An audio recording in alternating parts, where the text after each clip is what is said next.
Yeah, you could say that.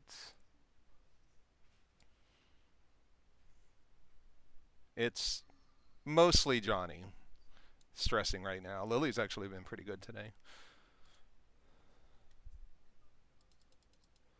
Yeah, it was nice.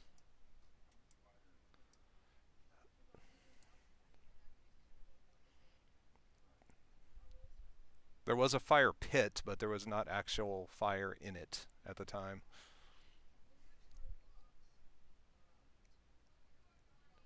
That's true.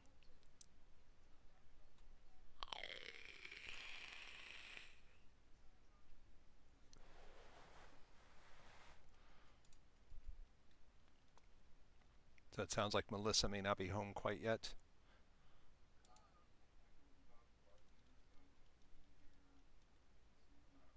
Oh, no problem. Because we probably have. How did you find paper towels on Amazon, Heidi?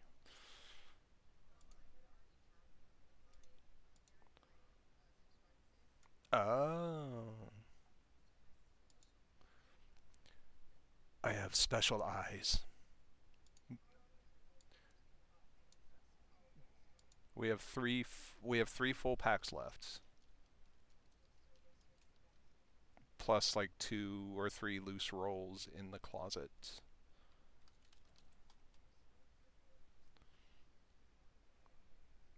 I give them something to think about. That's my Bonnie rate. Thank you.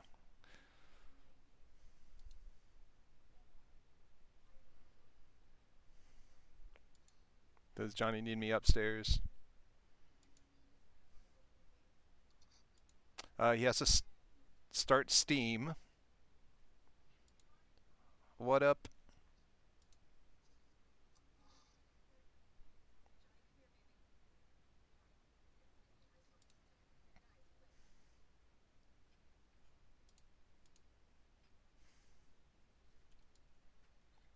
Aaron, how's it going? That's all right. We're still waiting on Melissa to get in. Okay.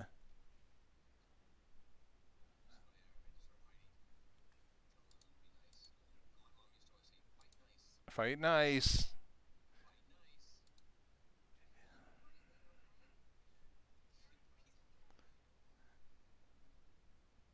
Yeah, Johnny's been a little stressed out last week,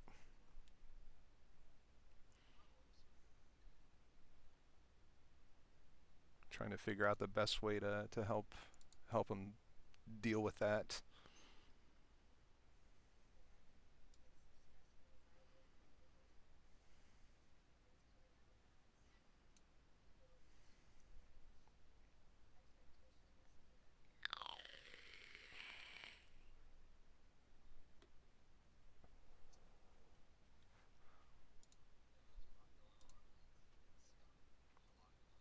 I can't imagine why he would be stressed out. Really, I mean,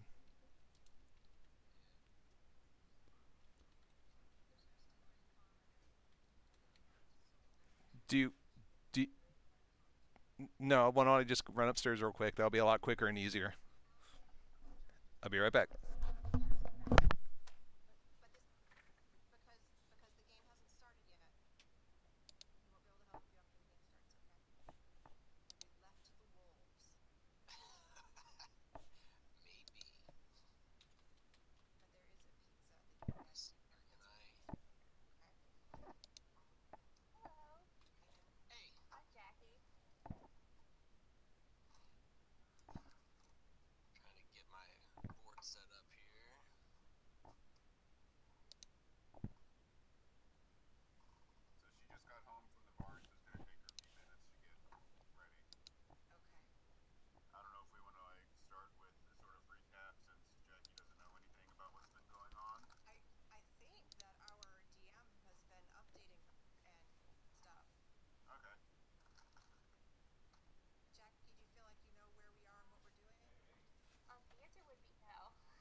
Definitely.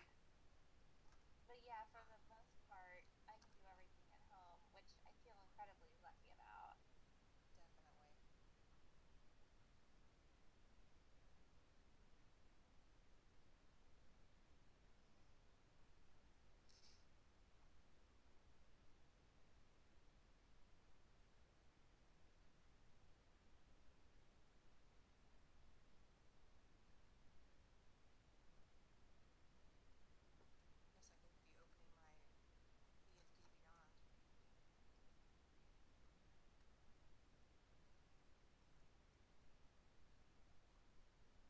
could be opening my D&D Beyond. Getting my junk food lined up here.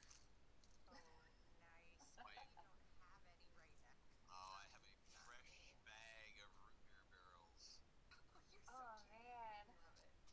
Yes, it's my precious. it. It's okay, Mel. It's not on yet. You're good. He's restarting Johnny's system. Oh, that's right. You'd like to get her. Is there anything I can do to help, love?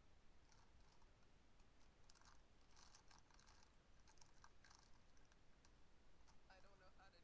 I meant, is there anything I can do to help Johnny so you can talk about the game?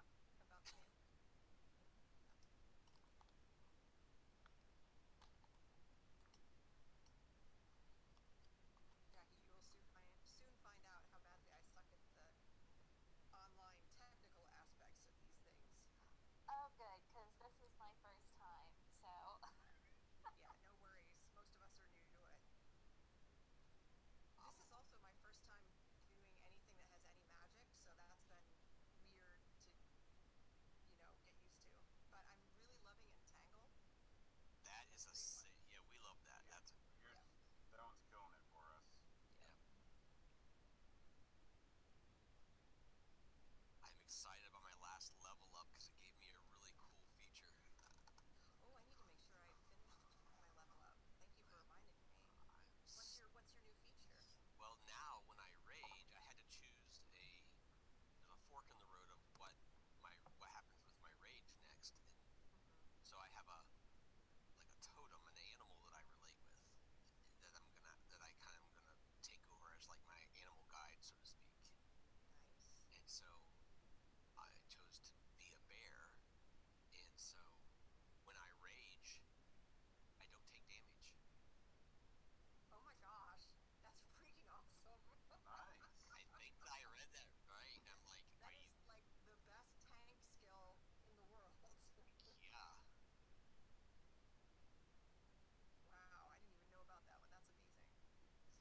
So yeah, I was gonna make sure that I had read that right and let the GM tell me. I mean, I also get a couple of cool little things, like I get animal speak, and I can get a beast sense, which means now like I can like I can't really I don't know if I can necessarily talk to the animals, but I can kind of see through what they've seen in the last 24 hours, kind of thing. So they can be like I can spy through their eyes, kind of, I think. Oh wow.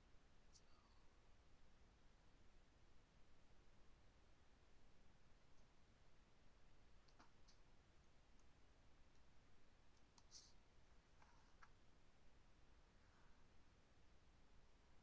yeah, it says my totem spirit. You have adopted a totem spirit bear. While raging, you have resistance to all damage except psychic damage. Wow. That's really cool. So yeah, just pick me up and throw me into the fire, and I'll swing.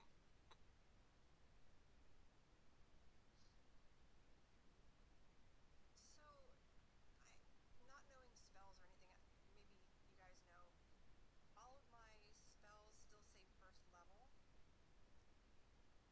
mean, not the cantrips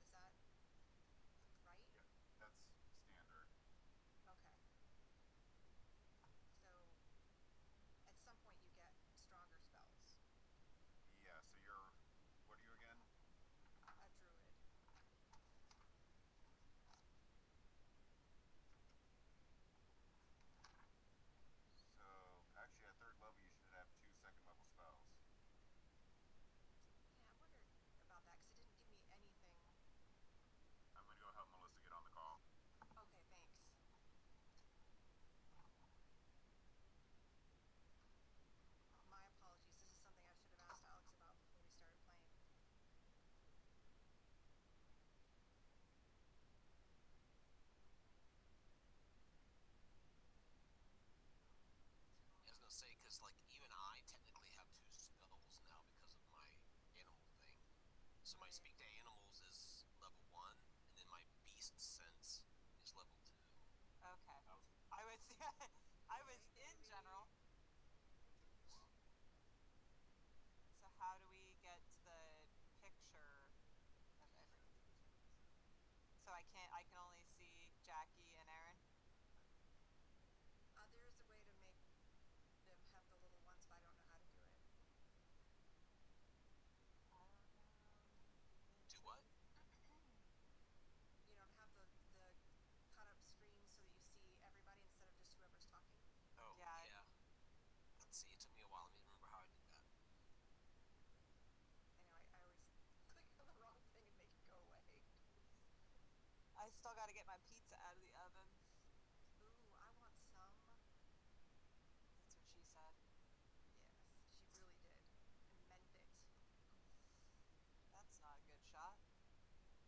I turned my camera around after each use, just in case. That's smart.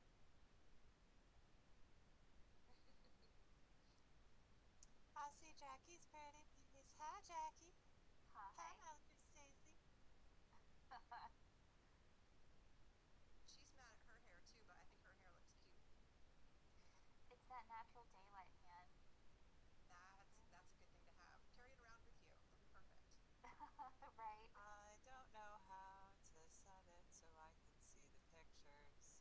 I don't just see you partly either. moved my desk to in front of my window so that I looked better on video calls. So smart. Yeah, I should do that. I don't know how to. Yeah, I don't know how to. Oh, wait. Apparently, my video's not on. Yeah, I don't think it's on. Oh, it looks like Ooh, it's I coming. see a thing. Ta-da! Here she is, my pretty girl. Hi, pretty girl. I look rough. You look beautiful, and I love you. Were you barning? Yes, I'm late because I was washing your horse's legs, so I can blame you. Thank you for washing my horse's legs. It's totally my fault, and I appreciate it so much. They look any better? They're getting there. Oh God, it's such a stupid. It just takes forever. All right, let me check my pizza, and then I will be back. Oh my God, how come you're so cute? I miss you so much. It hurts. I think that it has gone to your brain. The COVID has gone to your brain. God. All right, I'll be back.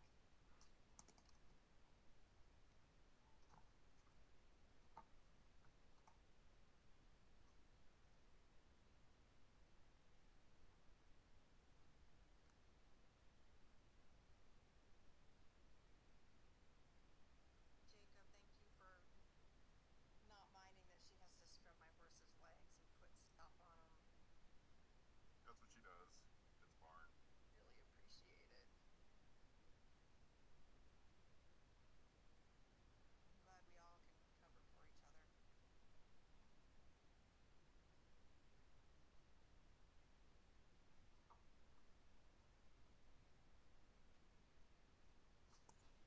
All right, that's gonna need another minute. So Jacob made the best bread ever.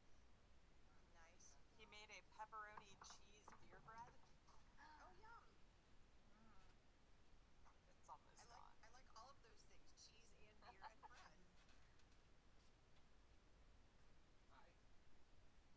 You making a Do pumpkin we have an farm? Alex? Is it Alex or Jacob? He's walking back down.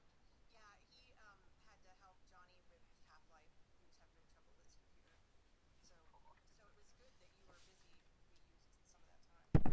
All right, I felt real bad, but again, kind of the one where I knew I was gonna be. Right. Smelled mine good. No, the pie was good. We tried to get a first round right today. How'd that go? It was great till the fence was down, so I had to turn around and go back the other way. It's all good. Just one of the wires. Yeah, that's on it. They knew. I did miss. Lori's like, no. I can hear Alex. I can't see him, but I heard him take a hit on his. You heard nothing. You heard nothing. Okay.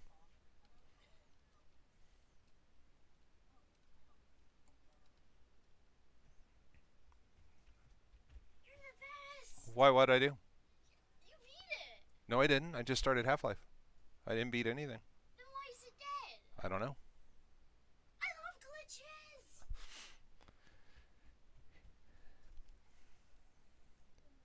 Johnny was struggling with Half-Life.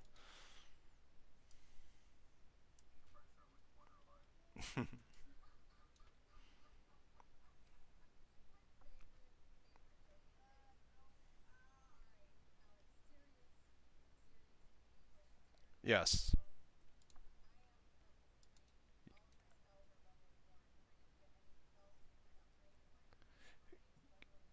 Go on your character sheet, go into your spells, and then there's a button. Hold on, I gotta open it too so I can see exactly what the button is called. Probably manage spells, but I don't know if that's the case. Spells. Oh, it is. No, no, no. You want to be on the actual character sheet. You get if you get new spells. If you were a magic using class that gained spells, then you would select it in the character builder. But since you have access to all spells, it's not me rumbling. I don't know who it is. Maybe Melissa was putting her mic back on. I don't know. Right, and there's a manage spells button. It's a red button there towards the top right hand side. And then that's where you can go in and select your known and prepared spells. If you click on known, yes. Listen, just listen. Listen. Okay, listen. You're not listening. See where it says known spells under Druid? Click on that to expand that menu down, and then that'll show you the entire spell list for first, second, and cantrips. And then there are red buttons that say either prepare or prepared. You click those buttons to actually prepare whatever spells that you want.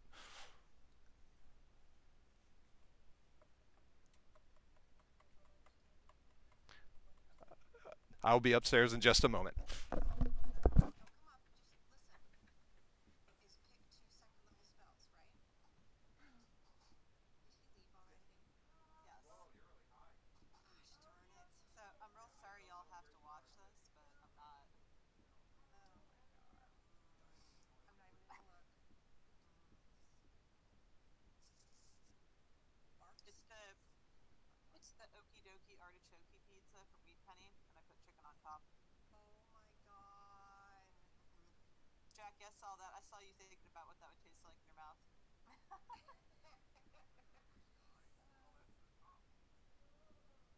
It's good. Animal messenger. Find traps. That might be a good one.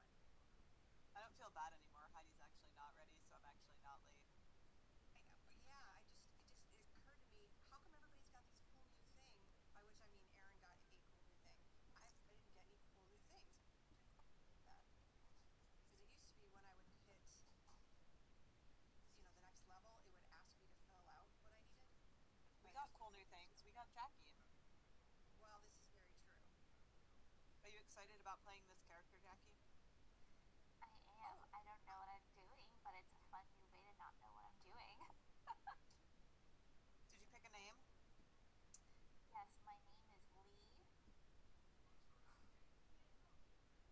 And you were an elf? Sorry, I'll be Yes, there in a I'm an second. elf, Teddy needed rogue. me. I think it's fitting we find a rogue just after we take out a thieves guild. Yeah, I think you're right. Yeah, there we go. We converted one. Right. Like, I really like how you castrated that bad guy and slit his throat while he was tied up, so I think I'll join your party. Yeah. If you can't beat them, Can't beat this. Got a big badass dwarf with us. Everybody loves the gnolls. I would love to get back to nature, Aaron. I kind of did today. Nice. no, but do you see what it is? He's playing video games, right? Video game out there, yeah. That's Yeah. something my dad would do. Moonbeam. I like Moonbeam.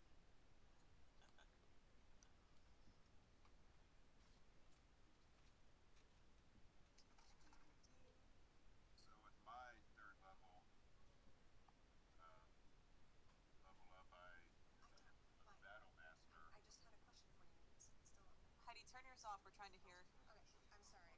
I was trying to cover it up with my hand, and that didn't. What were you saying, Jacob? I've decided to become a battle master, which means that I've got certain maneuvers that I can do, and the three that I've picked are disarming attack. So when I hit with a weapon attack, I can make the target do a strength saving throw to potentially disarm them. I can parry, which means if they attack me, I can use my reaction to reduce the damage done to me. Or I can do riposte, which means I can, if they attack me and miss, I can do an attack against them. Nice. So I can only do like so many of those per long rest, but that's kind of one of my new features. Sweet. I got a couple more spell slots. Did you learn new spells? I got 2 second-level spells. What did you pick? I went with Detect Thoughts. I can force someone to let me read their mind. Hi, Daddy. Okay. Oh, nice. And I got another one called Misty Oh, you're in a Step. desert. It allows me to Wow. teleport 30 feet into an unoccupied space. It's a bonus action, Oh, mommy. so I can step forward, hurt somebody, and then as a bonus action, just, without having to disengage. You don't have to disengage for that one. Nope, instantaneous. Like, where'd that little thing go? Yep. Misty Step. Or I can teleport to something. So if there's something you can't reach and it's only 30 feet away, I can teleport to it.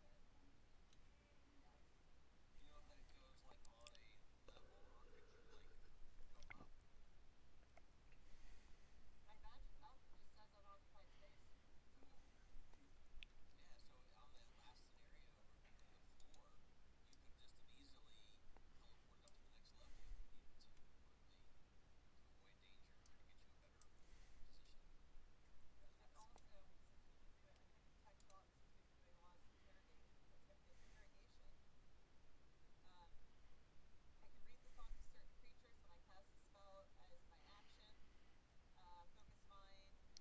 The creature you choose has to have intelligence of 3. Oh, sorry, it has to have decent intelligence of 3. I initially learned the surface thoughts of the creature. As an action, I can either shift my attention to another creature or attempt to probe deeper. Target has to make a wisdom saving throw. If it fails, I gain insight to its reasoning, emotional state, and something that looms large in its mind. Either way, the target does know I'm probing its mind. Questions verbally directed at the target naturally shape the course of its thoughts, so the spell is effective as part of interrogation. I also can use this to detect presence of creatures we can't see. So if we had something invisible, I could figure out where it is. It can penetrate barriers, but 2 feet of rock or 2 inches of any metal other than lead or a thin sheet of lead blocks me. And again, it has to have decent intelligence of 3. I've got one called Beast Sense, where if I touch an animal, I can hear or see whatever they're seeing. Nice. So, that just to see how I might be able to use that, but I have to stay in physical contact with it.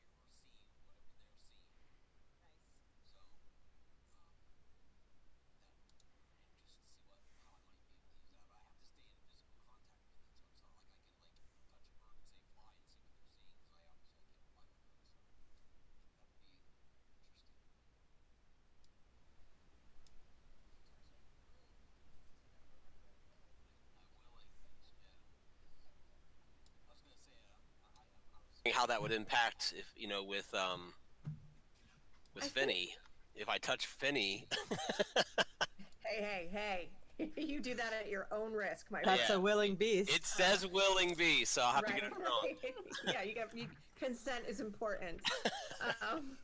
No, I don't think you have to remain in contact with the beast. I think you have to touch it, and then for the duration of the spell, you can see through their eyes until you do a different spell or let that spell go. So I don't think you have to touch them the whole time. You just have to touch them to start it. So I was looking at that one too. Okay, because that would be much more helpful. Yeah. It'd be nice to do that with like a bird and then send them off. Yes, exactly. Jackie, does your rogue have trap sensing stuff? Let's see here. Let's She see, I have uses proficiency. general perception for anything like that. She just gets to add her proficiency bonus to certain things as a Okay. rogue. Um, yeah. So I anyone have a could plus potentially find a perception. trap, but rogues are just a little bit better at it. They're better at it. Okay, because I could do find traps, but I'd really like to do flame blade. That sounds way more fun, if that's I okay. mean, just based on the name alone, I would have to Right? agree. Yeah. Okay, it's a scimitar made out of flame, and Ooh. with contact, let's see, 3d6 fire damage, which sounds pretty nice. Ooh.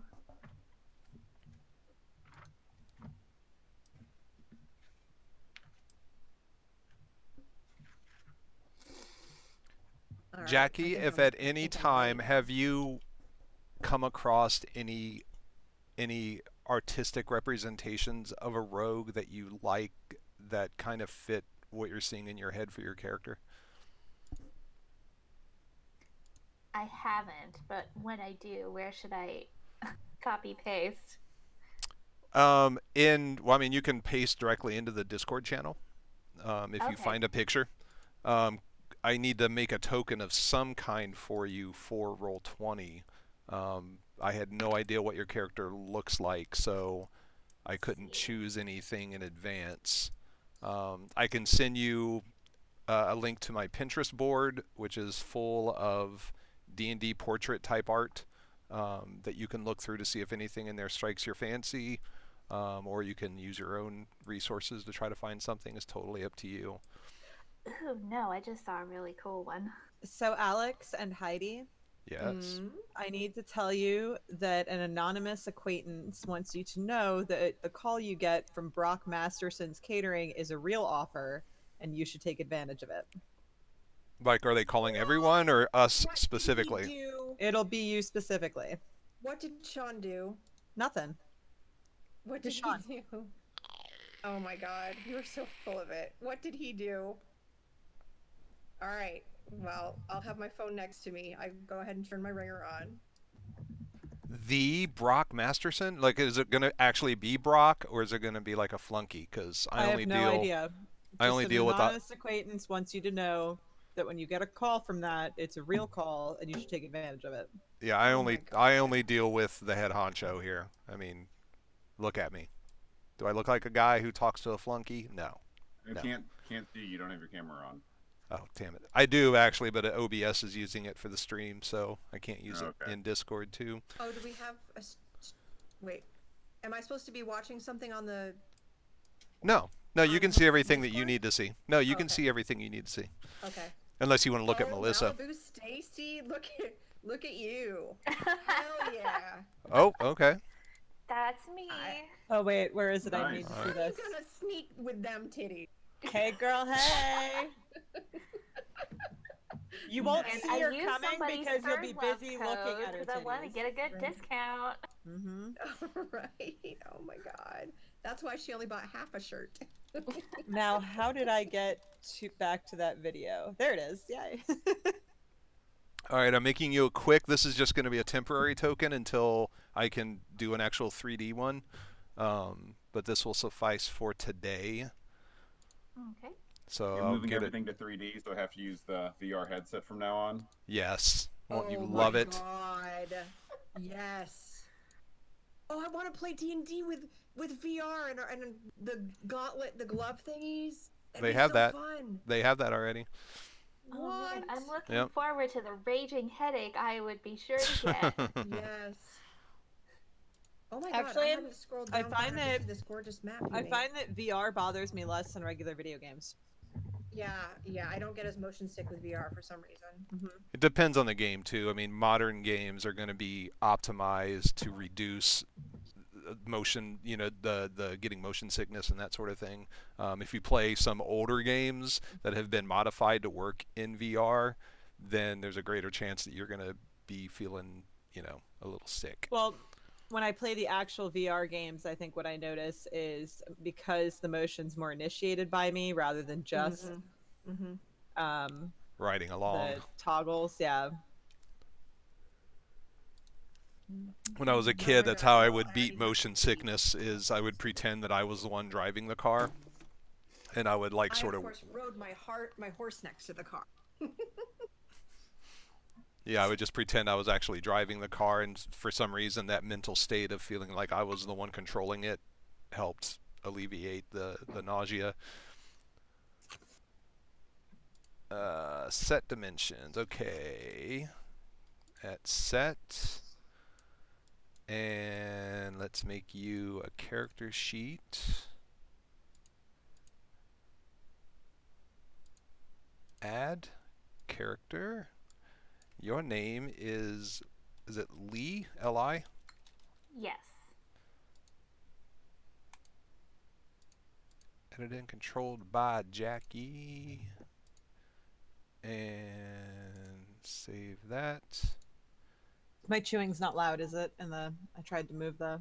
I couldn't hear it at It's all. awful. No. Okay, good. I I love can you too, hear it Jacob. downstairs. Through the floor, see it's that. rumbling.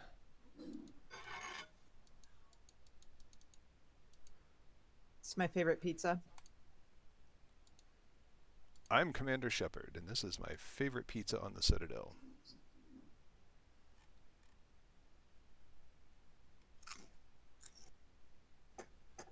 Oh, I should have done this manually. This was a mistake. Let's start over. This was a mistake. Starting over. Awful corgi. Bond. Awfully cute James corgi. Bond.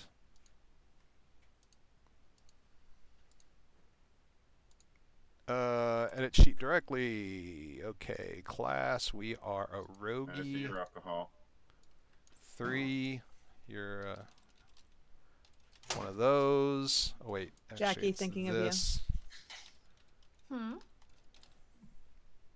I was out Oh. of orange juice, but So 9 strength, 17 dexterity, 11 constitution, 13 intelligence, 11 wisdom, and 10 charisma. charisma. You have acrobatics, athletics, deception, perception, persuasion, sleight of hand, and stealth. And your hit points are, your movement's 35, your hit points are 18, your armor class is 14. Are you wearing your armor in D&D Beyond? Let's see. Yes, you are. Alright, I think that's everything for that. So now, go to here. We'll set up this token.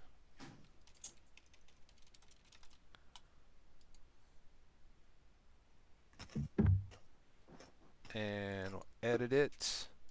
This represents Lee Bond. We're almost done. Bar 1 is armor class.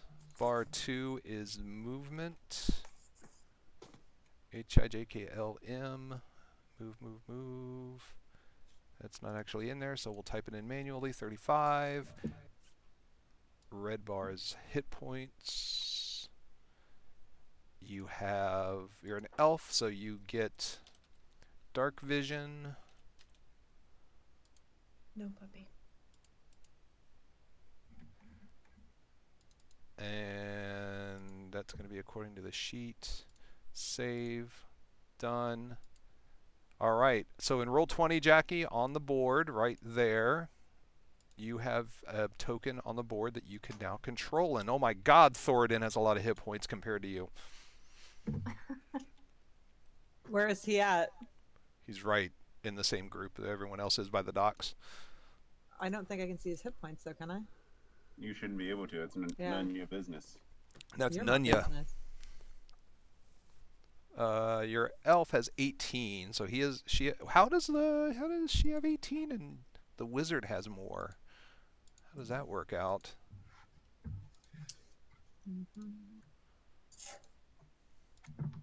Is it because my constitution was higher? Constitution. Yeah, I'm sure it's because of Constitution bonuses.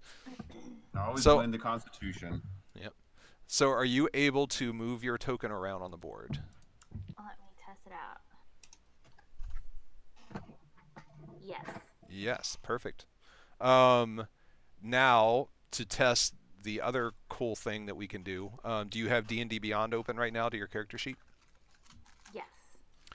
So, and did you install the extension that I told you about? Yes. Okay, cool, sweet.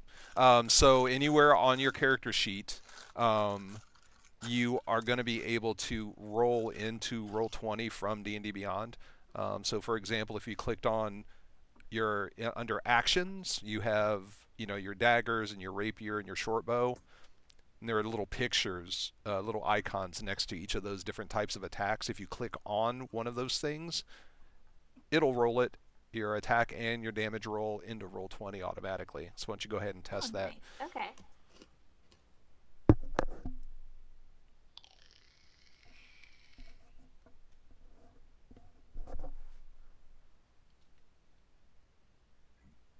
It's going to happen any second now.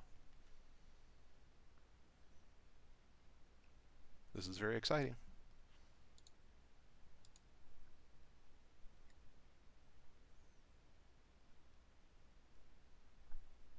Anticipation. There it is. It was not a good roll. You actually rolled a 1, so thank God you got that out of the way.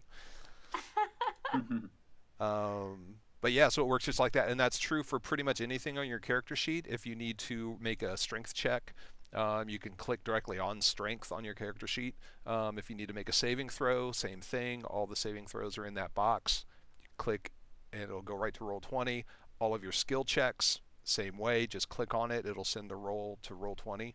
And actually, the best thing to do from the extension, set it to go ahead and automatically roll 2 attack rolls or 2 20-sideds every time you roll. Set it to do that automatically, and the way you do that is up. Are you using Firefox or Chrome? I'm in Chrome. Okay. I don't know where the icon is for it, but it's somewhere up on the top right hand side of your browser window. There's going to be a little icon of a red 20-sided dice. Yeah, I see it. If you click on it, it'll open up all your settings for the extension. Okay. And if you go down to the second option is type of roll, if you click on that and set it for always roll twice, Okay. and then close that window back up, and then you're set. So now it'll roll 2 20-sided dice every time you do anything, just in case you have advantage on a roll. Okay. And if you don't have advantage, then you use the roll on the left in Roll20. If you have advantage, you pick the highest. If you have disadvantage, you pick the lowest. And that's how that works. Alrighty. Now, many of these things, it looks like you have all your equipment. You already have a potion of healing. That's awesome. Yeah, when I was doing the shopping the other day, I was like, why not? Yeah, we all tried to have one, so we'll just assume that was. So, how do you guys think Lee was introduced to the group? How is she going to get involved with you guys? Her background is criminal. Yeah, we were laughing that she's a rogue after we just beat a bunch. So it's like one of them said, "Hey, if you can't beat them, join them." Yeah, I think she saw us whoop the shit out of all the other thieves and decided that it would be more profitable to be on our side. So, Lee, you were actually at the Fight Club, and you saw these guys just tear in and annihilate pretty much everyone there. Now, you're an elf, and you were the only elf there, so you really didn't know anyone there yet. You were just trying to get a sense of how the Thieves Guild worked in town, trying to meet some people. You didn't really like this particular bunch. It seemed like they had, especially the people that were in charge of the whole thing, they seemed to have more of an agenda, which you perhaps weren't completely comfortable with. So you were like, yeah, I'm not really cool with these guys. So you didn't feel a great sense of loss when they got completely trounced. and somehow through the aftermath, you kind of snuck out. You were in hiding like the whole fight, the whole time that they're hiding in there, that they're in there dealing with this with the Point House Thieves Guild, and you kind of snuck out after it was all done and followed them through Whitecap. This is Whitecap, by the way. I can't remember how much we told you about the actual campaign. And there's actually still a couple of things that we need to do as a group as well. But eventually, somehow you caught up to them, got into a conversation with them. There's gonna be, there's gotta, I mean, you guys would not have trusted her right away, especially if you knew that she was there in the warehouse. So something kind of sold her to you guys. It may have been the cleavage. It may have I was been. gonna say her boobs are basically eyeball height for me. I figure she just brought like chocolate chip cookies or something. I have cookies. Cookies and melons do it for me every time. Yeah. I have a criminal contact. That's part of my background description I'm reading here. Yeah, he's dead So now. maybe I'm like, hey. He got killed in the warehouse. Oh. Dang They it. they took care of that contact for you. No, I'm just kidding. Yeah, you still have another contact in the city. I'll have to go in and look at the specifics of that background to see how it's going to tie in, but we'll figure that out. One additional sort of uh, game thing in Roll20 that you're going to need before we start is, you're familiar with inspiration in D&D? Do you remember that in our tabletop game?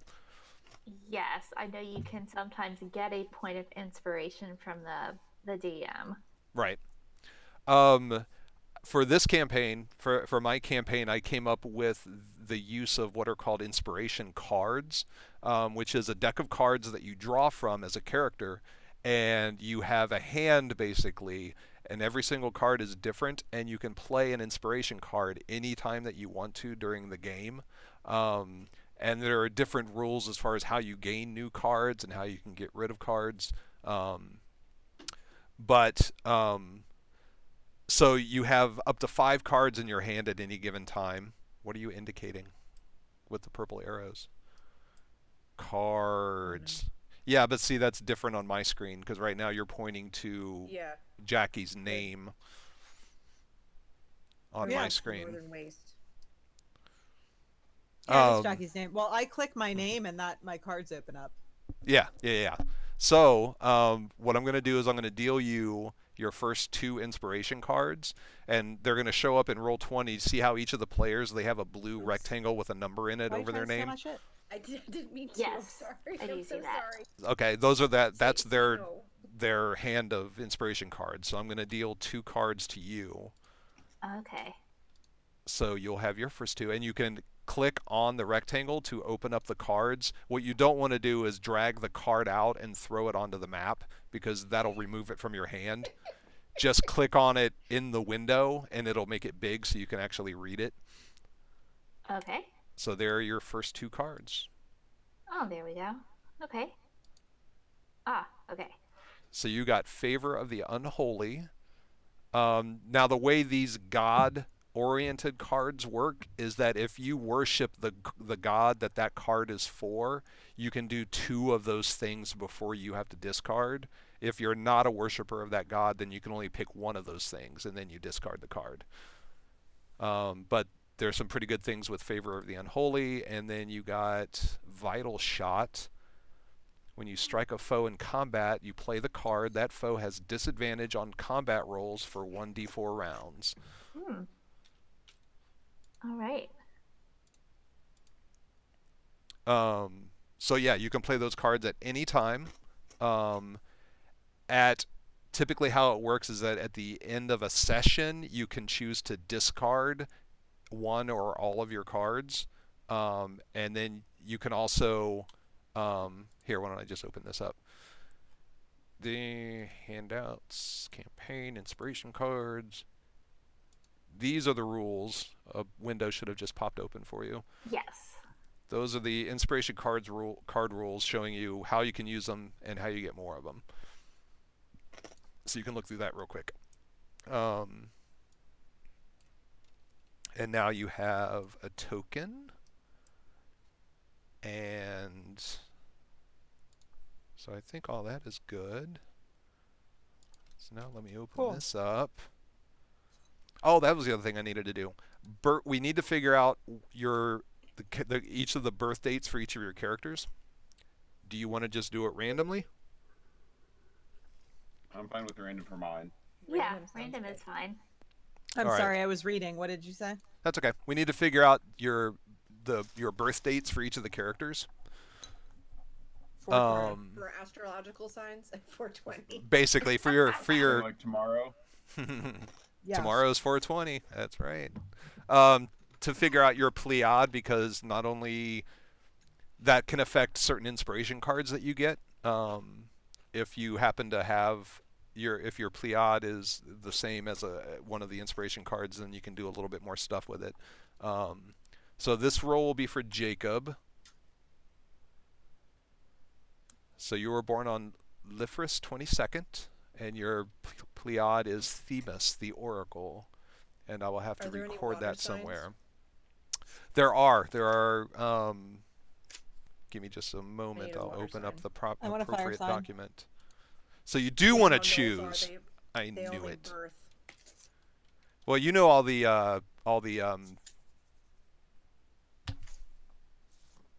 help me. What's the word I'm looking for? What did I base Enneagrams? these guys on? Yeah, the enneagrams. Enneagram. They're Right, basically but none of them are enneagrams. water-based. They don't have that kind of thing. Well, no, they've been adapted to apply to D&D, but as far as like what each one is sort of representing, it's the enneagram. And I think I assigned an element to each of them. I did. Yep. So here I'm going to share the link to my Pleiad document. You were so I have thorough, that. honey. I am sharing it in Discord.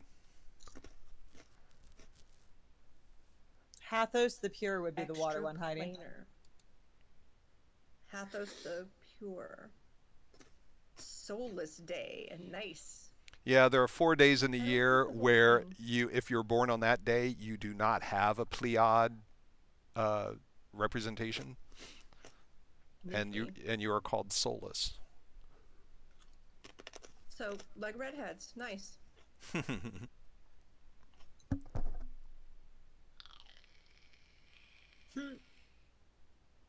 I found Heidi's.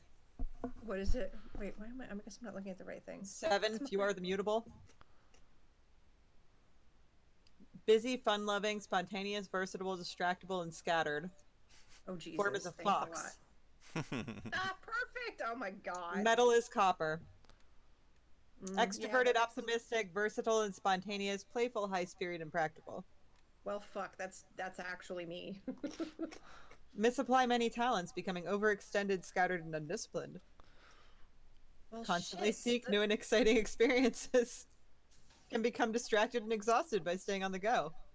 Hey, Alex, did you write this about me? Impulsiveness. Oh my god. At their best, when they focus their talents, they become appreciative, joyous, and satisfied. I love you. I love you too. Oh my God, I love all you guys. Jeez. How Teddy has just stepped into the room and he is giving me that look. Heidi, you know the look that I'm talking about. I will have to go see what he needs. I will be right back. Teddy did what? Take a look. He just stepped into the room to give me that look. Okay. I will be right back. Take a look at the Pleiads and see if there's one that sounds good for you. I'll be right back. I'd like her to be something that's not me. I might want to be soulless. Yeah, right? I That think sounds appropriate for your I character. think that's pretty appropriate for your character. I have a soul. A little gnome soul. Hey, that person was threatening my friends, okay? They literally threatened my friends. That is true. It's much better to be your friend than your enemy. I'm neutral. I didn't kill the guy that was all apologetic and seemed to be regretting his life choices. I didn't hurt him at all. This is true. The, so Alex rabbit holes better than anyone I have ever. Mm-hmm. The level of detail he's put into this world is like astounding. He uses it for a lot. Like it's not just a game. This is a freaking universe that he uses for a lot of different things. It's basically a lifestyle. Yeah, yeah, kind of. Well, it keeps him out of harm's way a lot, and it's not expensive, so I should not complain.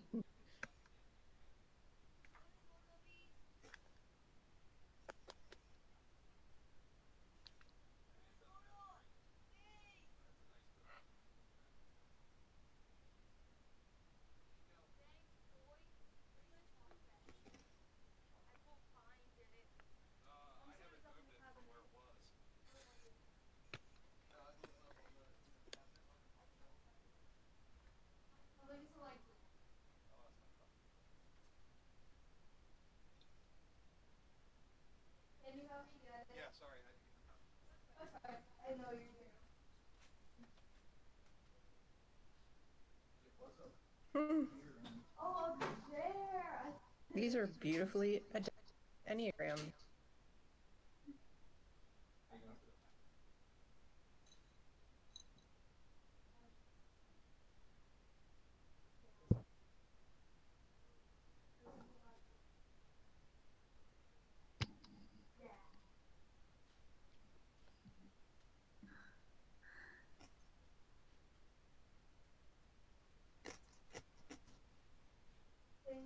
Dominating and confrontational she is. No, thank you, love. This is the look I'm talking about. Yeah, no, I know that look for sure. These guys are in weights. Can you come here, please? You do a good Teddy, honey.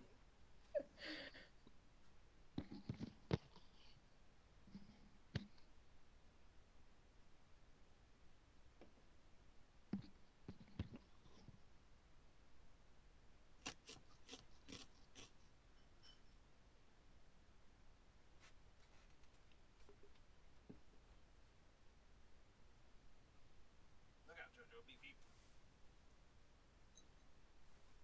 Cat, out of the way.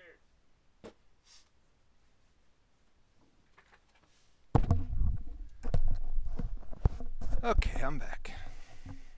I wanted a fire, but I feel like the Oracle fits my character better. I have two questions regarding mine. Yes. So on mine in the chat you texted Themis, but Uh-huh. on the Google Doc it says Enkinos Let me see. for the Oracle. Oh, yeah, Ankinos is the Oracle. That's right. I may have changed. Either I got it wrong in Roll20, or it was made, or I've Yeah, changed I'm things just, since I made it in Roll20. So the I'm just date curious. is what we'll stick with. So Lifris Well, 22nd. yes, but you have the Oracle has one Yes. name under the Google Docs and a different name under Roll20. Yeah, it would be in Keynotes. It would be the one in the document. Okay. Then my second question is, since I'm born on the last day, does that mean I've got any potential influence from the next one? Is it like kind of any crossover, or is it like a hard cutoff? It's pretty much a hard cutoff. Yeah, Cool. Wild. All right. because anytime magic is involved.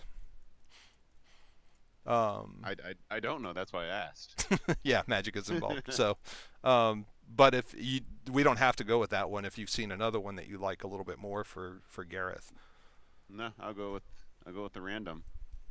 It's easier than thinking. I also Love have you. the party time wizard on my D&D Beyond page, so I'm digging that. Party The- time wizard? Yeah, What is I what don't is know that? what that means. it's a little icon of a flashing rainbow wizard, and when I hover over different text and pictures, they kind of like pulsate rainbow colors. That's Okay. pretty great. And the wizard says, "It's party time." So how many hallucinogenics did you take today? Just wondering, asking for a friend. Apparently, it's some Easter egg. that I guess the rest of you don't have right now. Guess not. Did you find it under quarantine resources, maybe? I don't know. No. If you look up Party Time Wizard on D&D for D&D Beyond, you'll see that I did not dream it. All right. Don't dream it, be it. That's what I always say. Is it? No, it's not. I've said it, but not always. Not always, just Yeah. occasionally. All right, Aaron. You've been quiet for a little bit. Have you been looking at any of them? Yes, I'm a slow reader. Like you just gave me like a book to read. I did. I apologize. And I'm trying to think if it really matters. If not, if it doesn't, then I'll just roll random. If it matters to be more along my character, then I'm like I need to understand a little better about what these are, and it'll take me a while. Then we will not worry about making a choice for you yet today, to give you a chance to kind of look through this and see which one would be the best for Thoradin. Okay. All right. And Jackie, the same goes for you if you want a chance to peruse it. Yeah, I've narrowed it down to 2, but I'm not sure. So probably after today, I'll know. That's how I am. Okay. I'll find out quick. I ruled a couple out, but I got more. Okay. Yeah, I think Areth might be good for you, Aaron.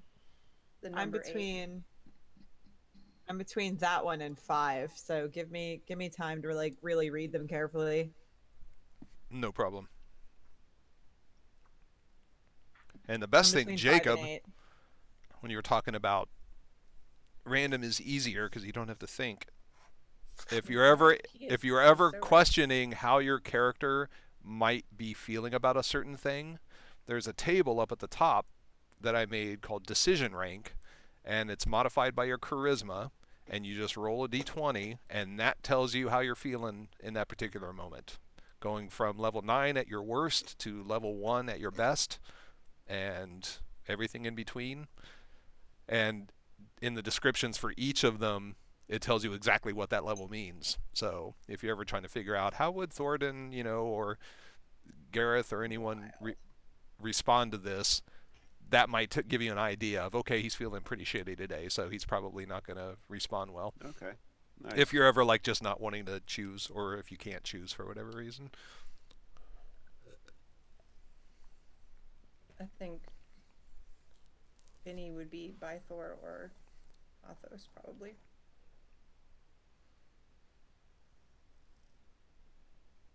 Or Solus sounds easy.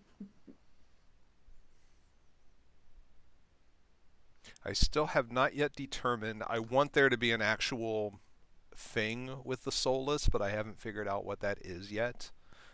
I do know at this point that any of the inspiration cards that are specific to a Pleiad, you would not get that benefit as a soulless. But No. No. Sorry. I'm thinking. I'm talking to myself. I apologize. My mic.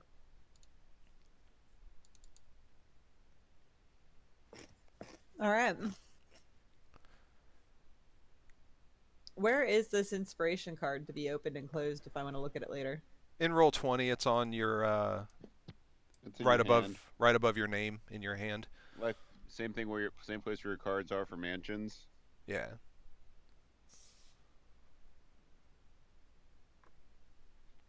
I can see my cards, but how do I get that description of how I get inspiration to come back? Oh, sorry. I can open it's in your journal, but I can open it up for you as well if you want. Well, I want to be able to access it in the future. So click on your journal button, and there should be a folder called handouts, and then a folder called campaign, Okay. and then Cool. inspiration cards. Yep. Cool. The Pantheon's in there apparently too. Yes. Okay. Yeah, I have the god list in there. I don't know if it's updated though. Let me see if it's updated.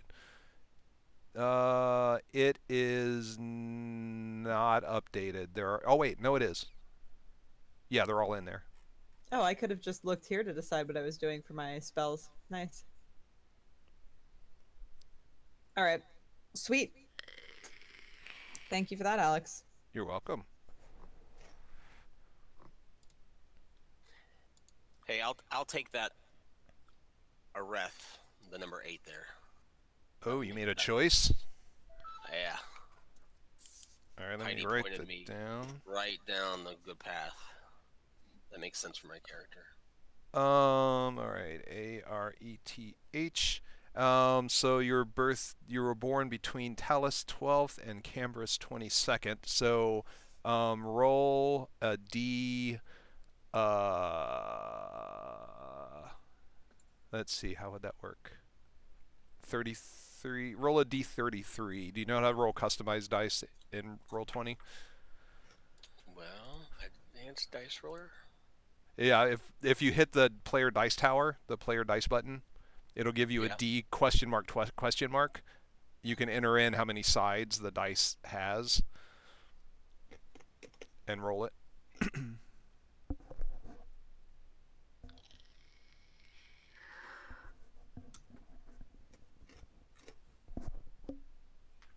Yeah, I don't know where you're talking, I guess. Look in the chat window for Roll20. Okay. See where it says player dice tower? Oh, question mark. I see. Yep. Oh, did it not work? Yeah. Well, am I supposed to click on the D question in the chat? Where's In the the dice tower? I don't. in the purple box. It's just called player dice tower is what the box is called.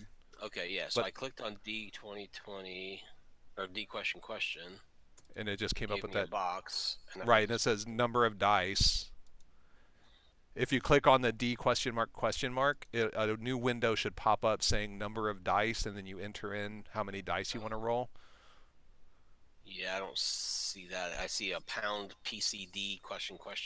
Yeah, I see that popping up in the Pop-up chat. image. So I will roll it for you. Number of dice 1, sides 33. You can Clearly also it's- type /roll 1d33. Yeah. If you want to type that instead in the chat. I will take what the DM gives me. All right, so the first roll was an 18.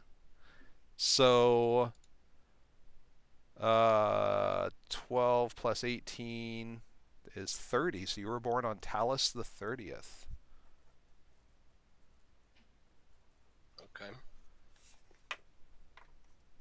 That's locked in now. That can't change ever. Ever. Ever. I'm just kidding. Unless I die, unless I get reborn. Oh.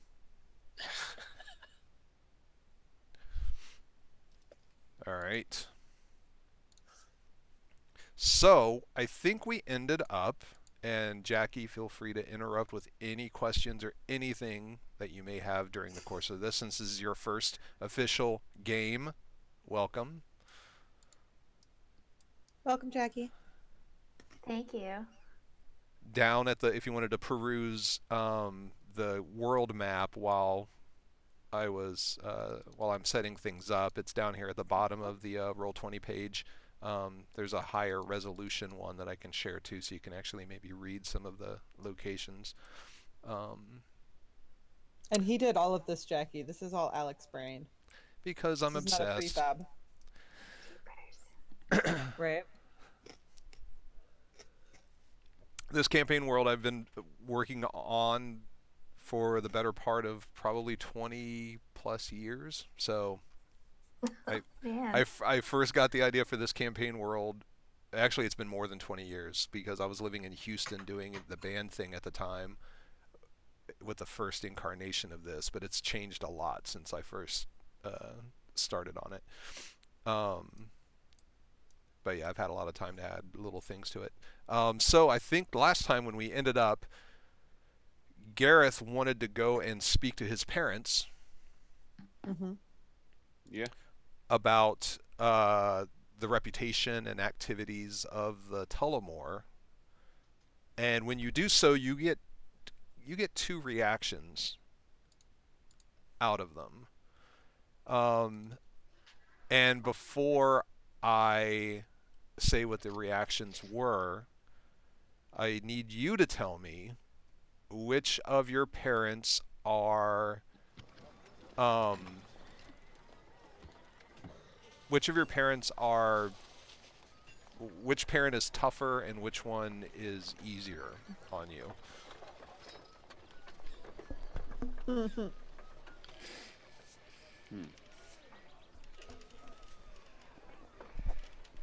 I'm gonna say that my dad was tougher. Okay, good. That's the way I wrote it. Okay. I chose well.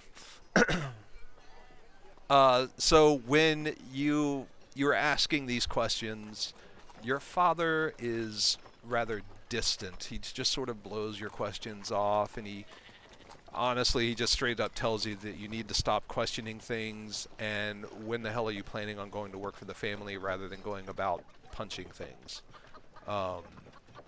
Which is probably a reaction that you're kind of used to from him, because he does not like the more martial choice that you've made with your life, and you're basically just wasting your life, and you need to get into the family business, that sort of thing. But your mother is slightly more revealing. The lumber guild in Whitecap has been reluctant to form an actual guild. Like, there are definitely lumber companies, but they've been reluctant to sort of kind of unionize, essentially, due to the influence of what she calls the Nine, what is also known as the Shaded Dynasty. And the Shaded Dynasty are basically the nine guilds in Whitecap that have sort of joined together into a guild union of sorts. Into a what of sorts you cut out? A guild union, basically Okay. an Uber guild, a guild of So guilds. it's the Voltron of guilds. It is. It is. And there's been definite pressure placed upon the Legants to form up and join. Your mom doesn't know exactly what the Nine are up to, but she knows that they are fiercely anti-crown, and it really has your dad stressed out about it. Like, he's just been operating at max level, which you, I'm sure, have noticed over the last few weeks, month or more. Right. So the Nine in the Shaded Dynasty, the Nine guilds, and sometimes I feel like going with this guild route in the game makes me feel like how people felt about the first Star Wars, which would be the fourth Star Wars, but but I digress. That's not the document that I want. I want this one. So the Shaded Dynasty are made up of 9 guilds. There's the merchant house called the House of the Pure, which basically handles the purchasing, import and export of raw materials. You have the Tullamore, who are the Weavers Guild. You don't have to write these down. There's Smallware, which is the Haberdasher. The Council of Green Street, who are the Dyers in Whitecap. Bricker's Life, who are the Bakers. The Wolves of 29 Born, who are the leather workers and saddlers. The Antient Lodge, who are the Masons. The Crusadus. I wrote the word and I don't even know how to pronounce it. Cruciatus. I think I like that the most. The Cruciatus, who are the blacksmiths and metalworkers, and the Gleeman Club, who are the jewelers. And these 9 guilds together have formed this guild of 9 called the Shaded Dynasty, also known as the Nine.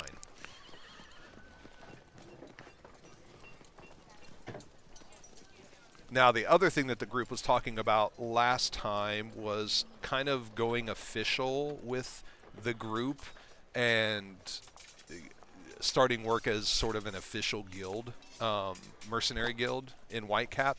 And to do so, you have to register. Now, the guild is led by a group called the Echoes of Horus, and you get sort of a provisionary status until you've successfully completed a mission, and then after that you pay a 25 gold entrance fee and then 5 gold pieces per month per level of your average membership.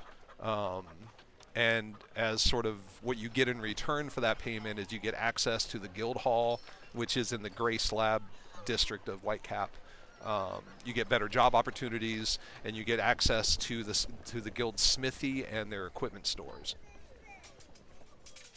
Okay. And the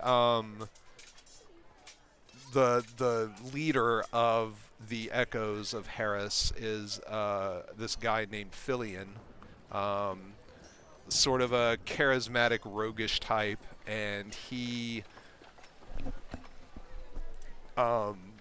lets you know that if you're interested, they do have a job that they could send you on as your provisionary job to be able to get membership into the Echoes. So are we kind of torn between what's going on with Jacob's family? I mean, Gareth's family and this provisionary job? No reason why you couldn't do both. All right. I feel like that could be an option then. So you say what's the monthly cost? You say 5 gold per average level of us? Is that what you're saying? 5 gold per month per level. So right now it would be 15 gold per month.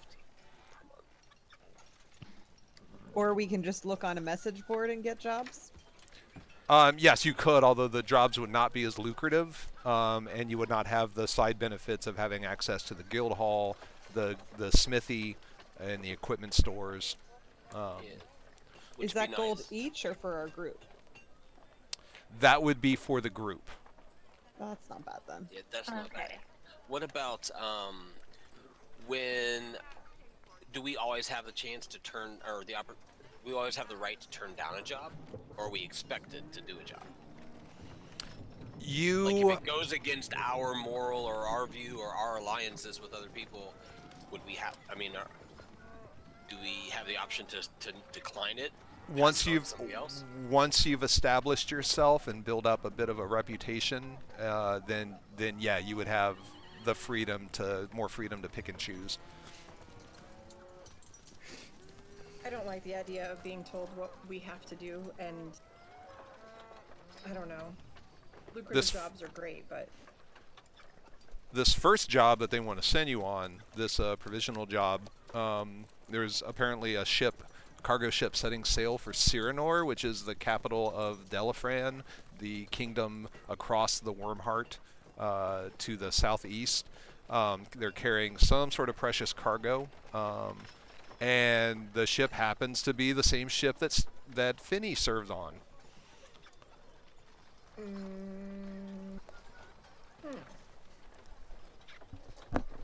So we would be guarding Finney's ship. Yeah.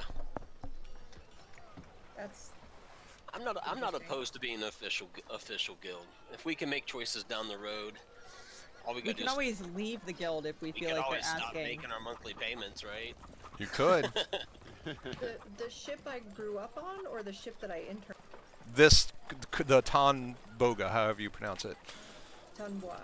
Tonn Bogha. The Tonn Bogha. They are setting sail for Cyranor. Awkward to have 2 druids on it. I'm not being employed as a druid. I'm being employed as a guard. That won't make it awkward. No. Okay. No. I'll just have some personal shit to deal with, folks. All right. Perhaps I thought you will. were on good terms. Isn't that where we've been staying and Very partying? good. But think about it. I'm a young adult. I'm ready for my own, I'm finally ready to strike out on my own. I just finished my internship, and my first job is To on go my back? family's ship. Yeah. So that's okay, because she, is a pretty steady individual. She might have a lot of stuff going on the surface, but she's a pretty steady individual. Yep. Good place to start. Okay. All right. We're starting with the known. Nothing wrong with that. All right. Anyone have any questions? Jackie, do you have anything? No, not yet. Okay. I'm down for going. Where do you think your character is... Jackie, where do you think your character is currently staying in Whitecap? What's your living situation? I'm staying in one of the inns nearby. I haven't been there super long, and I wasn't especially looking to stay very long. All right. So fucking off onto another ship sounds pretty good to me right now. How does Sweet. Lee feel about being on a boat? Is she comfortable with it? Yes. I'm on a boat. My question would be, how does Gareth feel about leaving a potentially hairy situation for his family? Like, is that something we should manage first?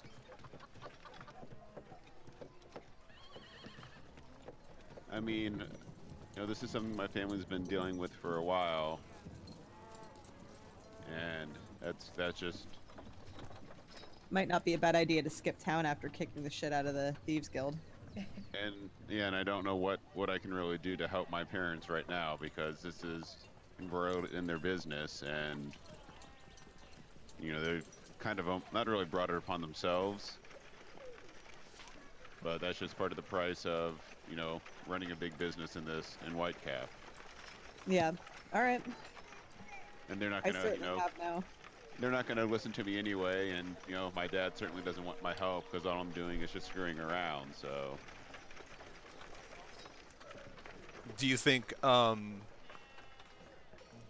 your character recognizes? Do you think your dad is just a dick, or do you recognize like the greater stresses that he's under, and it's coming out in a negative fashion? I mean, I think I do recognize the greater stress, but since he was always tough on me growing up, he is just that's kind of, he's a rough man to be around. He's not the most understanding father. So while I do appreciate that he is under extra stress right now, and that's making things worse, he is kind of a jerk to begin with. Okay. Okay. Is there anything? Oh, how does the dwarf feel about being on a boat? How does Thoradin feel about being on a boat? Is he one of those traditional dwarves hate water types? Yeah, I don't love the idea. How will Whenever he float? my backstory was that I was taken away on a boat, but I also escaped on a boat from where I was being held. So I see them as a necessary evil, but I'm probably not as sure-footed. It's not my natural environment at all. So some mixed feelings about it. It's mixed feelings. I'm a little anxious about it. I'll do what's needed for the group, but I'd rather be around mountains instead. But I feel like my character would be similar in mind. I've been having a good time, but it was also docked at the time. That's true. It wasn't in motion. Yeah, as a gnome, I think I would prefer, earthy things. Yeah. There's All right. one Then again, that's just really far below. I was gonna Bunch say, of then mountains again, the down there. Pleiad thing that I'm looking at is apparently water-based, so Okay. no, it's air. Okay. Well, you get plenty of air. All right. So Plenty of what? air. Since Finny already basically has all of her possessions on board, is there anything specific that anyone would like to bring before the ship sets sail? You have basically this day to sort of take care of things before it sets off the next morning. So what? I- What? Oh, Go I'm ahead. sorry. No, go ahead. I gotta find it. I was gonna ask, what are the exact, what's the exact listing of the job that we're doing again? You are basically serving as not bodyguards, but you're basically acting as protectors of the ship to ensure that it and its cargo arrives to Cyranor successfully. Once it's there, then you're done and you can sail back on the Bonhua. Do we have any idea of what they're concerned about? Or Tanwa, sorry. I mean, there's no specific threats. This is a high value delivery, though you don't know what it is. It's in a crate. Um, it'll be stashed in the lower hold. Um, and it does have a representative traveling with it from apparently there's some kind of auction that's happening in Cyranor, and this is an auction item that's going to be sold. Okay. And there's a servant of the auction house that's accompanying it, a man named Ceryn, Ceryn. He's going to be responsible specifically for the crate. Like, he is not permitted to leave the crate side for the entire trip. And it takes about 4 days to get to Cyranor from Whitecap. So does that mean he's got like a bucket next to him in case he has to use facilities? Basically, yeah. Yeah, he has... Yeah, though that's how ship, yeah, if you were down below the deck and you couldn't get up top, then yeah, you just peed in a bucket or pooped. Okay. I mean, yeah, wow. So I watched that video that Aaron sent the other day, and I had made a list, and now I can't find the list that I made of a couple items that I thought would be fun for us to have. But Okay. I don't know what happened to it now. I so remember don't... lots of rope and chalk. Let's see. I definitely have 10 pieces of chalk amongst my stuff. That's good. Nice. I also have 100 feet of rope. Okay, so we've got the rope. There was like a couple weird, like ball bearings was another thing, and I think I've used that in the past. Yeah. Oh, don't! I got as a 1,000 relic. ball bearings. Don't you worry. We're gonna fuck some shit up. Jackie loaded up. Yeah, after watching that, then I got to indulge in all of my shopping, but without actually spending any money. Sweet. Hey now. Yeah, I have no.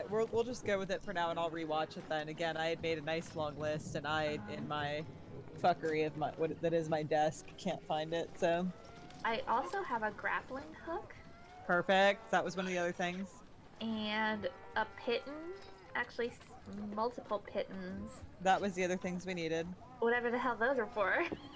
Titans. For like rock climbing. Rock climbing. Okay. Or if you need to like staple a door shut, you drive that into the ground on one side of the door and then it can't be opened. Okay. I kind of picture like a heavy nail, like railroad spike almost. Yeah, that's basically what they are. They're just spikes. With an eye at the end, yeah. I also have string. I have string and a bell Oh, bell. Yeah, that was another for thing. making alarms and such. Yes. All right, so Jackie pretty much got to do her shopping well, so we don't need to worry about I that. love it. Yeah. It probably wouldn't hurt to have like a crowbar. Do we have one? Like a You care- crowbar or an I'll have actual crowbar? I do Either one. actually. I have a It is crowbar. my too. goal in life to be the best thief ever. So. I was gonna say you complete me. Okay, and then if we're going on a boat, I want to pick up a fishing pole and some line and some hooks and all that kind of stuff. Okay, you can do that. Okay. They probably So have, actual- unless you want your own, I'm sure they have some just floating about the ship that you could also use too. I mean, I wouldn't want to impose on them. So If it brings in food and you're sharing the fish with everyone, then they're totally fine with you fishing. Yep. Okay, because So- I want a fishing mini game in this. Couple so hours. so Finney, like, is this ship? What does this ship normally like have on it for weaponry? Do you have actual cannons? Do we need to think about flaming arrows to bring along or bombs to throw? Well, let Wait, me, people on before you ships don't answer, Like, can't I answer with the information that we discussed? you can absolutely, but I also have Never mind. one we'll do it additional again. thing. No, I'm just saying I have, to round out your explanation, I can actually put you on board the ship, because one thing that I've made over the last week is an actual map of the Tonn Bogha. So let me... Tonn Bogha. Tonn Bogha. I don't need to write it down. It's actually literally right in front of me, but it's spelled Tonn Bogha. It's Tonn Bogha. It's French. It's Celtic. Oh, Celtic. Aha. Nicely done, love. So the ship is armed with a single ballista mounted on the top deck, the fore of the ship, up at the top. There are basically 4 levels to it. You got the lower hold and then the cargo hold. Variety of bedrooms. There's sort of like a bunk barracks type area, which is up here, which are all Nice. bunk beds, and that sleeps 10 or more if people are crashing on the floor. There's a dining room, the captain's quarters. There are some single bed rooms on the lower hold with an office and a kitchen towards the fore of the ship. And the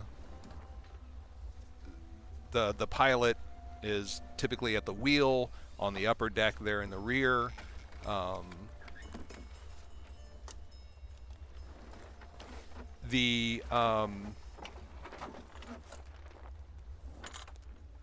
The ship has a crew of 15. Typically, the captain is a female Rashian. Her name is Peria. Her pilot is a guy named Than, who's a bit cranky in demeanor, but he is also he's a little curious and interested, and he's a good talker, even though he's a little bit cranky. He's like that charismatic old guy, cranky type that you still kind of like talking to, even though he's a little bit, just kind of complains about everything. Oops. There are 2 men-at-arms on the ship, which actually is a male and female men-at-arms. There is a male Rashian named Kyril, and there's another Knoll serving on the Tonn Bogha. Tonn Bogha? I'm going to get it right. Tonn. Like done, but ton, yeah. Tonn Bogha. Her name is Organia. And then there are 11 other... Leia. kind of like Princess Leia. Got it. And there are 11 other sailors that serve on board. In addition to that, on this particular trip, there will be Saren, who is the auction house liaison accompanying the crate, and then the 5 of you. It's a busy boat. Is there a safe place that we could store things that we don't want to bring with us, like the majority of our gold, in case we sank or got thrown overboard and had to strip naked to swim? So we... Oh, like back Maybe in we can Whitecap? have a safety deposit Yeah. box in the Yeah. bank of Whitecap, whatever. The Yeah. First National Whitecap, whatever. That, or perhaps you could talk Gareth into keeping it at his mansion, since that might be a fairly secure place to keep Probably not a bad idea. to keep treasures. Yeah. I'm just thinking of... Yeah, we can store them under my bed. All right, we store our excess I've got under. some Playboys and firecrackers under. I was about to there. say, put them under your mattress with your play knolls or whatever it's called. I hand over a ceramic piggy that clinks when you shake it. Mine's in the shape of a hippo. So I'm only gonna bring 20 gold with me. So Okay. I would just say, like, that's what I'm gonna bring, and then the rest we'll just assume is in the piggy bank. That sounds like a good idea. Yeah, I'm probably gonna do the same. Okay.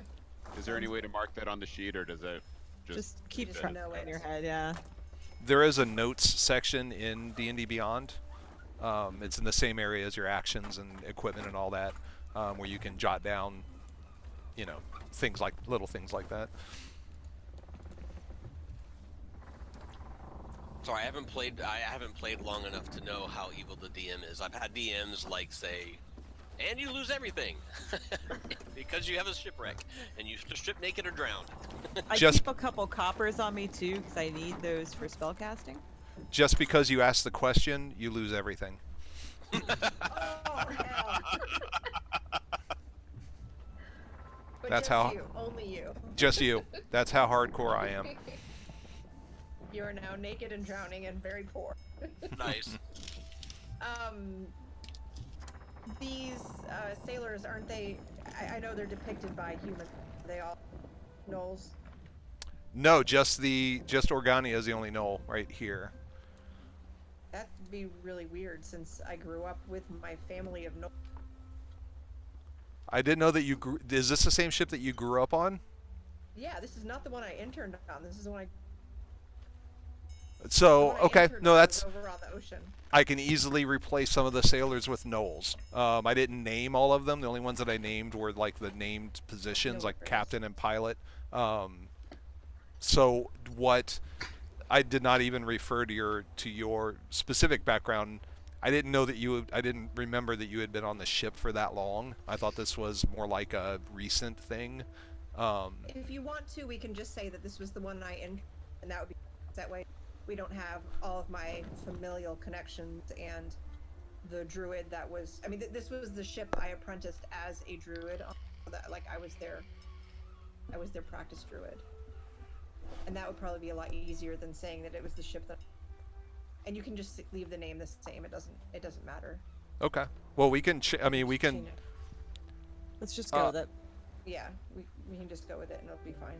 Why don't we'll keep for now? We'll keep this being this name of ship, but then we'll figure out like maybe the other ship like went out to sail, and so this particular ship you're not as familiar with, and I'll rename this ship to be something other than the Tonn Bogha. Hey, you nailed it. Thank you. I'm working on it.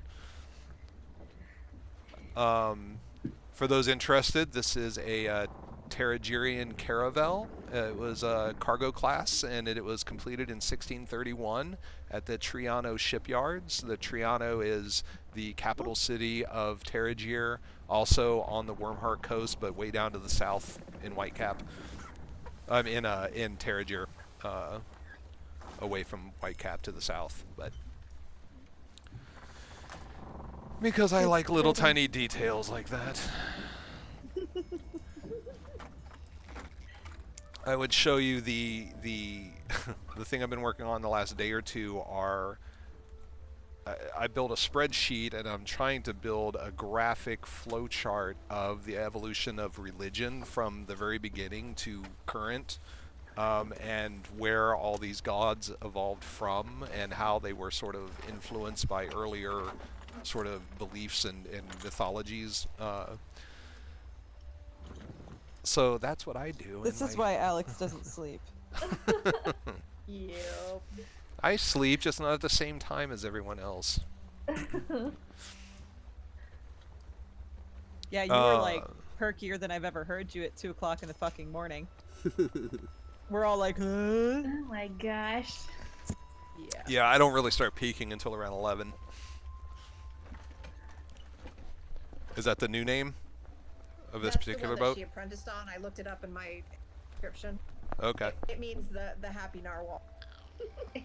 I'll take that. I have a narwhal onesie. Should I put it on? Yes. Sorry, I sounded a little too eager there. Yes. So it's a 4-day trip. Do we still? Isn't this the ship that we left that thief on? Or is Yes. that out to sea? Oh, Okay. Yeah. Good point. Yeah, he's down. They've been keeping him down here in that front, the 4 chamber there in the front of the ship. Yeah. Oh my. I'll give you a list of sailing terms. It's 4 and aft, isn't it? Front and back. Yeah, fore and aft. There's I mean, a ridiculous number. Like everything that has a normal name has a sailing name. It's Oh, yeah. ridiculous, and I've It's- forgotten than I ever knew. It's like the military. They just have special names for everything. Just put Lux little is dots. I just liked you gonna putting just- the dots on it. That helps me. Lux is 'Cause I don't just know gonna any of call it the front of the boat and the back of the boat. Yeah. And Finny is gonna roll her eyes and grit her teeth. Well, Actually, no, that's she's very patient. She's very patient. that's So- making an I assumption pass that her it, a drink. That's ahead, making an Henry. assumption that in this fantasy world they use the exact same terms for everything that they do that we do in our world. See? There That's you true. go. That's a It could be dangerous the assumption. boat's butt and That's the up the boat's DM's tip. description. Maybe he calls it the nose or the front horn of the boat, The nipple of the boat. the nipple of the boat. There's the front butt and the back butt. The front butt and back butt.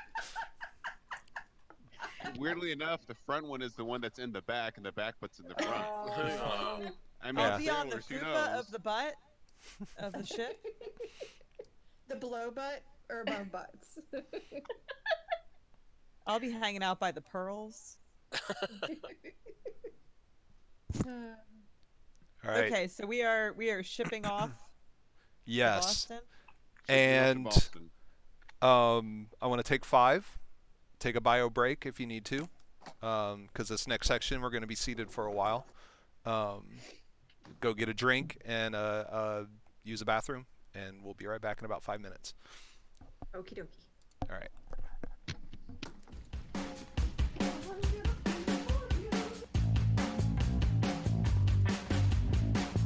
I'm just gonna maintain my seat for now. I'm good.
those things. So, you know, This is why you understand me. this is why, yeah. So if you find, that's why I'm like, who do we want to, before I flip into rage mode? Who do we want to question and throw me in the other direction?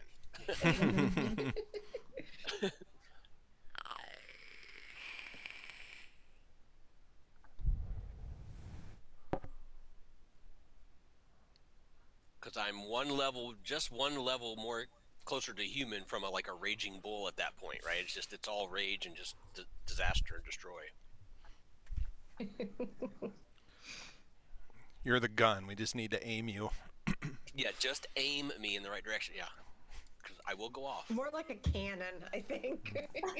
A flamethrower. Yeah. You don't have to look at it now, Alex, but I did send you an email with some. I know that's old school. Sorry. No. heard I you got say I got the notification for it on my phone with actually. all of my beautiful photographs. Okay. What are we missing? Yeah. What kind of Oh, pictures are these? he's sending me some beautiful photographs, guys. Bounce, chicka, bounce, bounce. Bow, bow. I was giving him ideas for Thoradin. So you're saying I didn't nail it already with this figure that I made? You did really good. Yeah, you made me get excited about certain aspects. I'm like, oh, I want that little tiny piece, and I want that little tiny piece, kind of. And now my character just changed a little bit, so now I'm kind of connected to the bear. So I was like, well, let's throw a little bear aspect in there. Okay. Wait, No, like a I'm bear, not like walking around bear. like a bear butt. It would be a distraction. Right. Is everyone back? I think so. I think Yeah, I'm here. All right. I keep turning my mic off though, because you guys don't need to hear me eat Cheez-Its. Speak for yourself. So where do you guys? So you guys kind of, it's the morning of. Finney's already there, I'm sure, probably on deck, welcoming you on board. Where are you planning on bunking? Captain's quarters are usually here. I don't know how you have it set up. It's this room right there. Oh, it is? Okay, perfect. Yep. Typically, I mean, we could just take some of these rooms down here, maybe, underneath the captain. That sounds good. Yeah, 'Cause I'm assuming the crew is... I mean, Um, what's available for us? Or should we just like sleep on bedrolls down by the item that we're trying to protect? where is this the item here we're trying to protect? Yep. Yep. All right. I'm pretty easy. I'm used to sleeping on stone slabs, so you can put a bunk right there if you want. I'll sleep. I can guard it. I mean, Make I'm sure nobody- assuming we're gonna hot bunk it. Is that... You know how there's 3 shifts of watch on a boat. I'm assuming they might do the same way. And so you hot bunk it. You have one bunk for every 2 to maybe 3 people, but usually 2 people. Exactly. Yeah. So there are always bunks in the main barracks room. There's always bunks available because not everyone sleeps at the same time. So we need to divide up into shifts to help watch and guard. You know, a guard shift, a wakeful but not on duty shift. I see. So you're saying 2 down below, 1 actively watching it, the other one kind of just there and aware to be woken up if needed. Is that what you're saying? Well, let's see. There's only 5 of us, so I'm not sure. Bless Do you. it.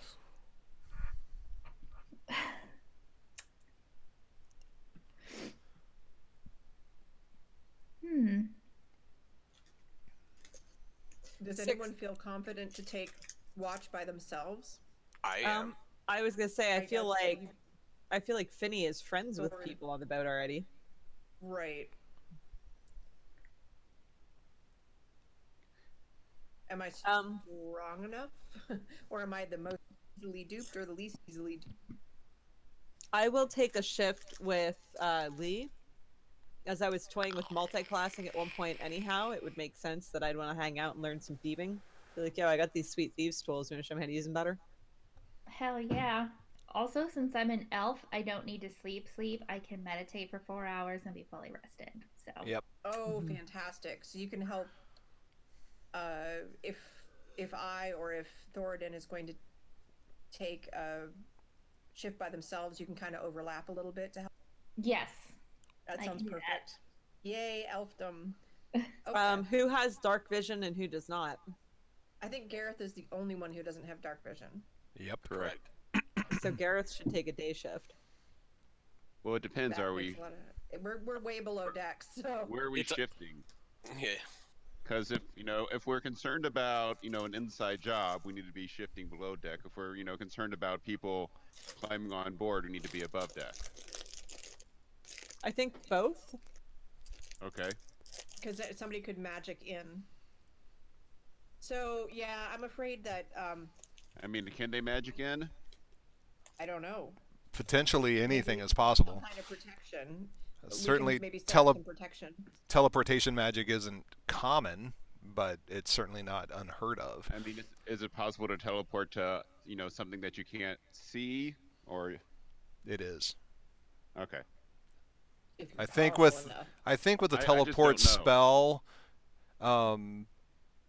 you guys, I mean, unless now I've been running the campaign where you could conceivably encounter threats that are beyond your capabilities, um, but overall, things are going to be sort of loosely geared towards your level.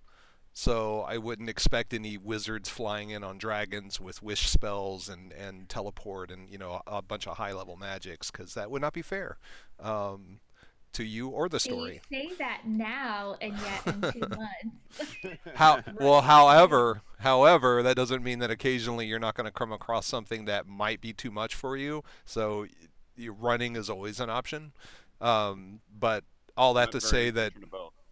all that to say that while something teleporting in is certainly possible, it's not going to be your first thought. Your first thought is going to be probably physical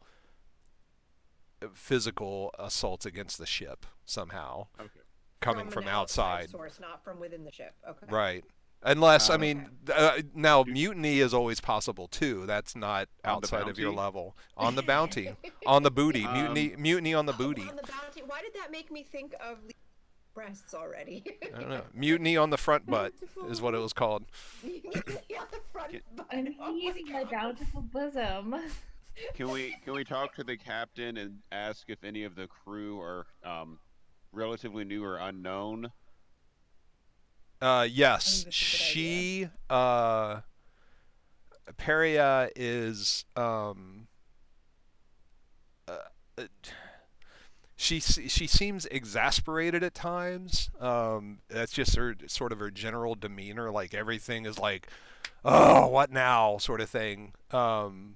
But she uh, kind of thinks through all the current crew members, and she's like, no, everyone currently on the ship has been here for at least tours, 2 trips back and forth across the Wyrmheart. So no one is brand new. Do they have, I mean, what do they have for their own watch? I mean, are they just sailing or are they also keeping watch other vessels? They keep watch. Currently, there's no active threats on ships on the Wyrmheart. In the past, you might be looking out for vessels from Delafran. There's always the risk of some lone pirate vessel. There Yeah. are aquatic creatures that could potentially be dangerous on the water that they keep out for, so they do always have a watch. Okay. But they're not actively like at war with any particular thing, other than maybe the northern tribes who are not seagoing often. So you don't frequently see a lot of tribal activity on the Wyrmheart. Okay. And if you don't mind, this may be something you already said, but are we to keep eyes upon the box the entire time, or just keep it and the ship secure? It and the ship secure. Saren is the only one who is sort of tasked Has with to keep eyes on it. you have to Okay. stay right here next to the crate. Okay. All right. So being above decks, I think would be perfectly fine, and I would, Finney would love to spend time up in the nest, keeping an eye out for dangers that lurk beneath the waves and dangers in the distance. Do you want to be up in the crow's nest or on the deck? I'm in the crow's nest, so you can see farther. And with dark vision, I don't know how far that goes, but be helpful. That black circle indicates the crow's nest up above. Yes, it does. So feel free to move yourself there. And I'm fine being down in the bowels of the ship, down here guarding I'm sure the. you're more. Yeah. So on your shift, Lee can do the above deck sort of deal, and I guess I'll be sleeping, and then I'll switch with Thoradin. yep. So you said they typically it would be a 3-watch rotation. Yes. Yeah. That's exactly what kind of how we handled.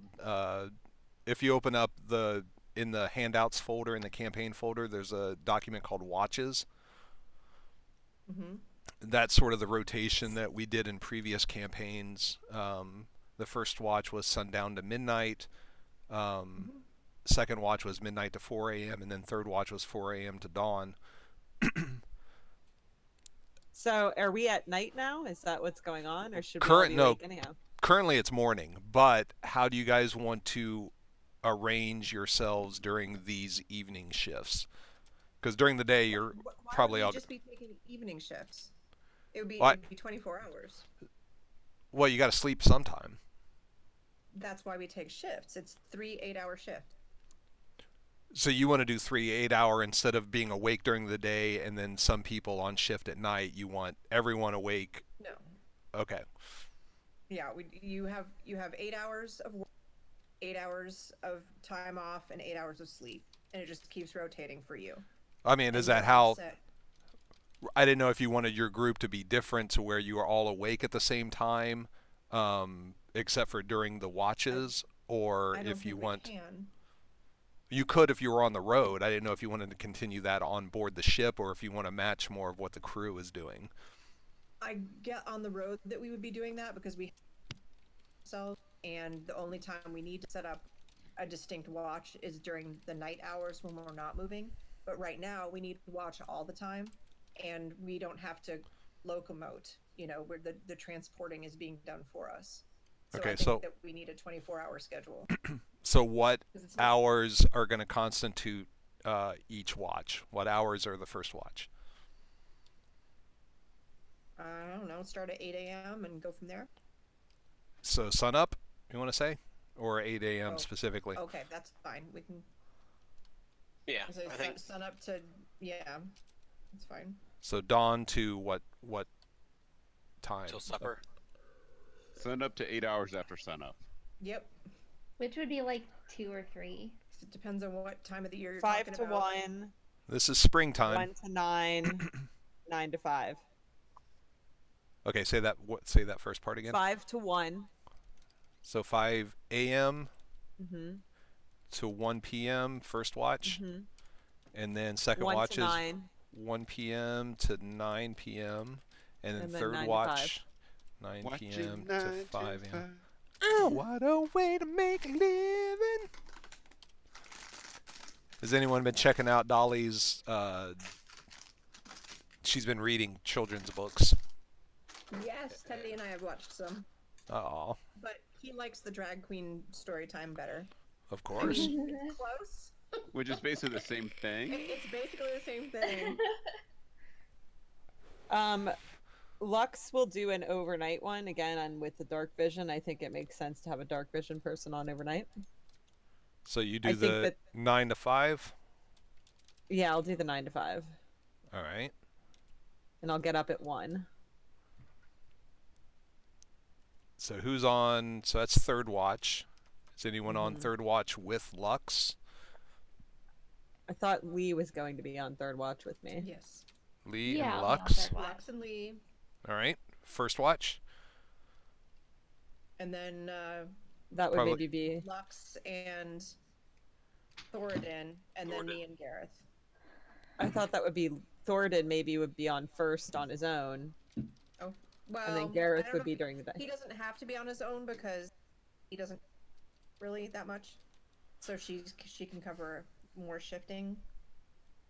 So Lee is basically going to, which fits for a thief, do like 9 p.m. to 1 p.m. and then sleep for a few hours. Yep. So Lee will be on first and third watch. Yes. Yes. All right. And what about you, Finny?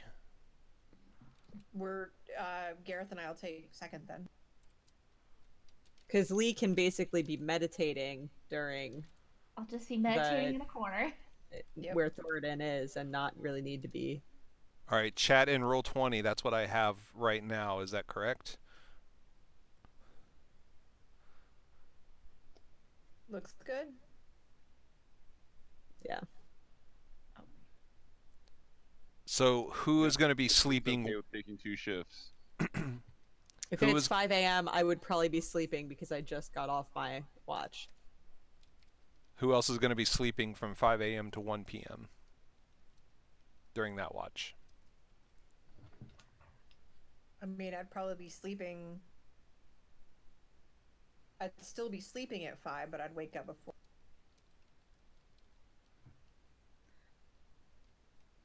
To make it easy as far as whatever's going to happen, if I know what time it is, I need to know exactly what everyone's doing.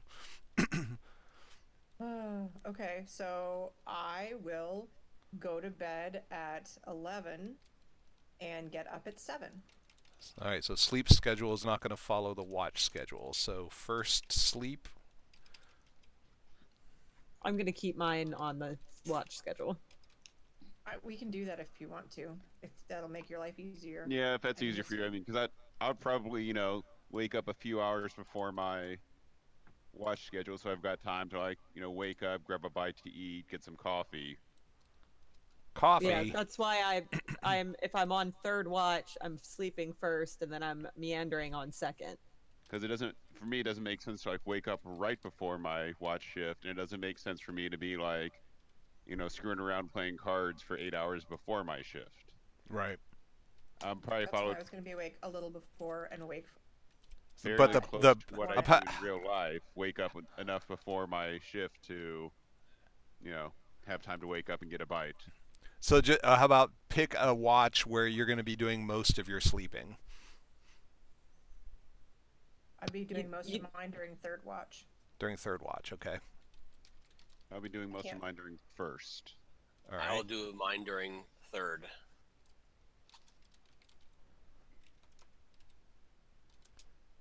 And then we're all kind of awake during second to talk. Well, I'll Lee might be- be. Lee's I'll sleeping. be during second. meditating for some of second. For second, okay. 1, 2, 3, 4, 5. That's everyone. All right. So now we have this schedule. Also typed into Roll20 chat.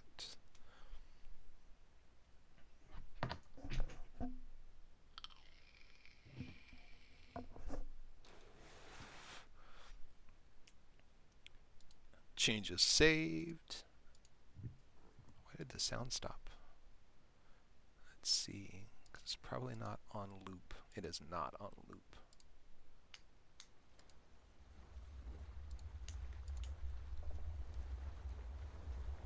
All right, so in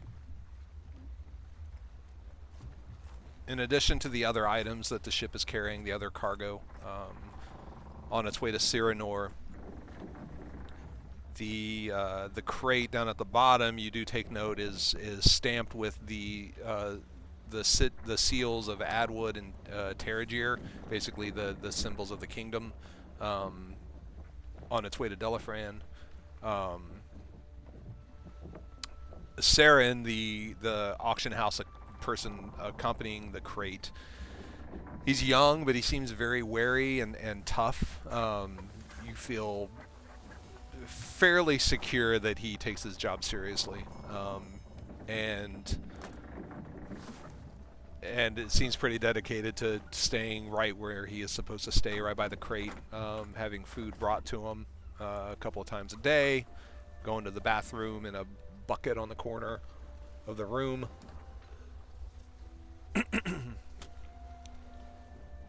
The trip to Cyranor is about 400 miles, so it takes about 4 days of travel. So you're expecting right now that you're going to get there on towards the end of the 4th day. The first day passes pretty uneventfully. You set sail out of Whitecap, and the weather at the moment is actually really, really good. We're looking at... that's the weather on this particular day, which is the 15th of the month. High of 79, low of 62. Winds are low, but clear sky, no precipitation. It's very nice. It's bar nice. I have a question. Yes. So what is the approximate, this bottom section of the boat, where, how, I guess I can look at the squares. I'm sorry, I didn't realize there were squares there. I was just trying to get an idea of how long it was to know how much I could see easily. There's only one, looks like there's only one entrance to this floor of the boat from Correct. one pair of from the front. Yep. Should we not have our new member put a little trap with a bell so we can know if someone comes down the steps? Could we do that? Well, there is traffic coming up and down the stairs. Okay. As far as like ship people. So it's not like it's not like the floor hasn't been sealed off completely, because there's other cargo down here as well. Okay. I wouldn't mind having a bell trap along my in front of my door. I think that when I'm sleeping, I want to set a little bell trap.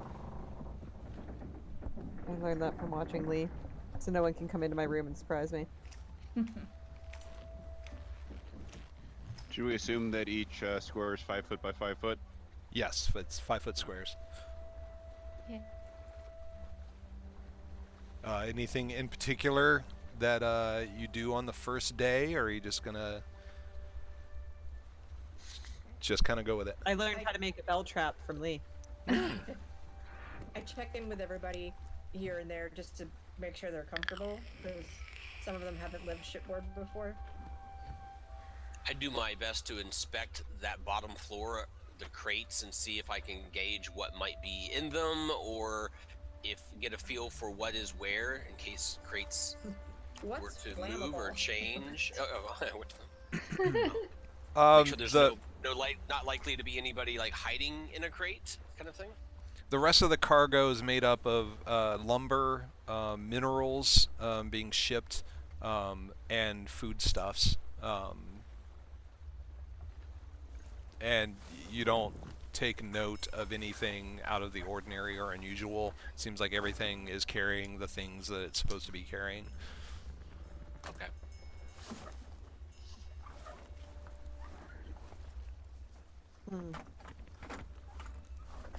I am just scoping out the other, I guess, people working on the ship. Number one to see. You looking to hook up? Oh my God! You just got out here. No. Wow, day one. Jeez. So obviously you have been on a ship before. I mean, if that You have to assess. so happens, like, that's fine. But mostly, I'm looking to see if anyone's sporting any fancy jewels or new ice that seems unexpected for somebody of a lower social status or pay grade. I'll tell you what. Steal. Make What? looking to I steal. thought you were looking to rip someone off. I was going to be impressed. I mean, that too. Make a perception check for me, which will be your first in-game roll. All right. Yay, first roll of the Perception game. check. I'm rebraiding my hair. Oh my God! Nice. You did well. What did I do? Ooh. A 19. So All right. You don't take note of anyone with any undue wealth on them. These are all working class shipboard people. They don't have a lot of money. They basically, uh, yeah, these are all just salt of the earth type people with they basically wear what they own. They might have a few personal belongings in with their stuff, but mostly they're just there to work on the ship. There's no one with any. I mean, if anyone, Saren, as far as people outside of the group, Saren would be the best dressed out of everyone, but he's of a different class than the workers are on board, because he's there. He's hired and paid by the auction house to accompany this crate. So um, while he's not dressed in like his evening wear, it's more practical clothing. It's all very well tailored and made, and So he doesn't have his little black dress on. right. Yeah. More like Would it more like a be- sundress. Would it be useful to kind of investigate, the sleeping areas, bedrooms, see if there's anything strange or, because Thoradin investigated the downstairs, right? Yes. Okay, I'm gonna kind of nose around this middle area. Okay. Go ahead and make little bit. make a perception check for me. Investigation or perception? Perception. That's not as good for me. Where is it? Yeah, perception's not nearly as good an idea. Oh. Nice. All right, well maybe Look it is. at that. No, again, you don't find anything out of the ordinary. Most of the stuff on this upper and this lower hold area is the heavier things that are harder to get down to the cargo area, and things that are more geared specifically for the ship, like supplies and food and stuff like that. But you don't notice anything weird or out of the ordinary. All right, I think I wouldn't mind hanging out up where Finny is to get a good view. Imagine I like heights. What time is that? Are we at awake time? Like, It's at some point during the day on the first day of the trip. So you guys are just sort of strolling around, what's up, Finny? checking things out. Hey, hey. Hey. It's really fun up there because as the ship moves, you're out over the water when the seas are large enough. It's very exciting. I just like the view, and I'm small and agile, so I want to climb up things. Yeah, the waters are very calm. So I note how we're basically sleeping in king size beds in my view. Nice. I have to. Because I'm fold like myself 4 up foot tall, so I just I'm getting great sleep. I'm stretched all the way out. yeah, and benefit I'm of of being- hammock on the deck. So I'm liking this. I'm thinking it's great. all right. Well, you go through the first 24 hours, pretty much without incident. Did anyone get seasick? Well, I was going to have Thoradin make a Constitution saving throw just to see. Yeah, especially if he's hanging out below decks, because that's where it'll get you. Alright, so I roll my constitution? Saving throw specifically. Alright. All saving throws right here.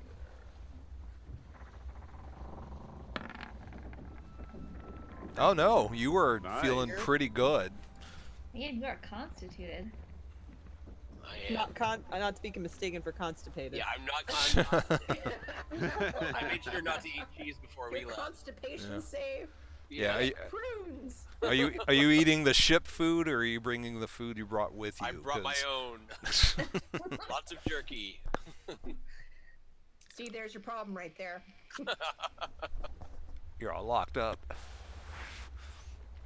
All right, so yeah, no, Thoradin's feeling fine. Not even a twitch from his stomach.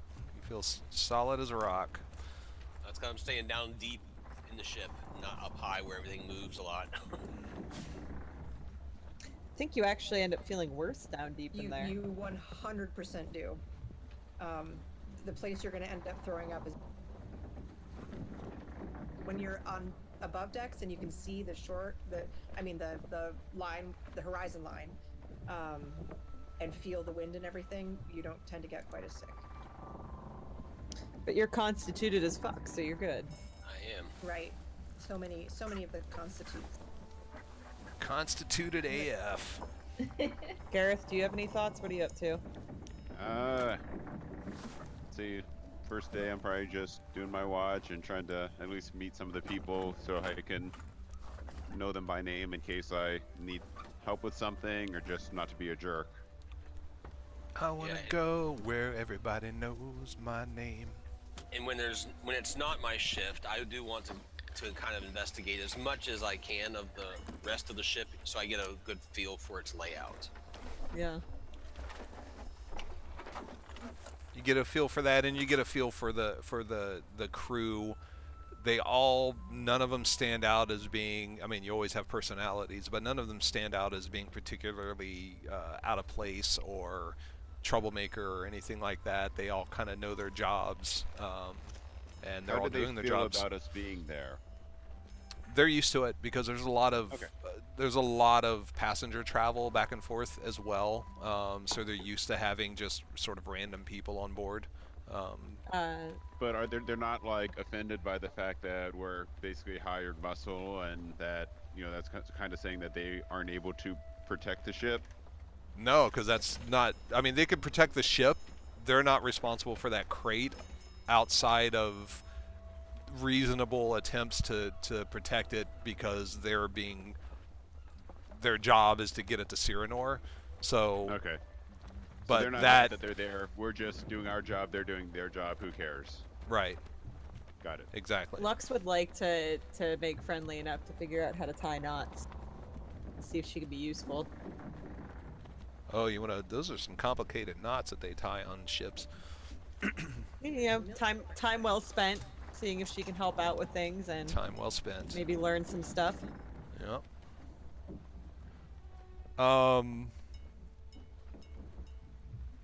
So where is everyone on the second day around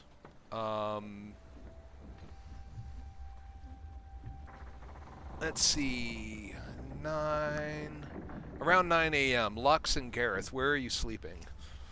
Where are we allowed to sleep? I'm down in this little room here, and I have my bell trap set up at the door. Is that? Oh, I thought you were saying you were there with bells on. Is that where we're allowed to sleep? Sure. Then that's Yeah, where I'm sleeping. All right. Right. And Thoradin, are you down? I'm down in the belly, kind of guarding the crate, or at least that level. I'm gonna. Wait, you said at what? At 9 a.m. Okay. 9 a.m. Yeah. Eastern time.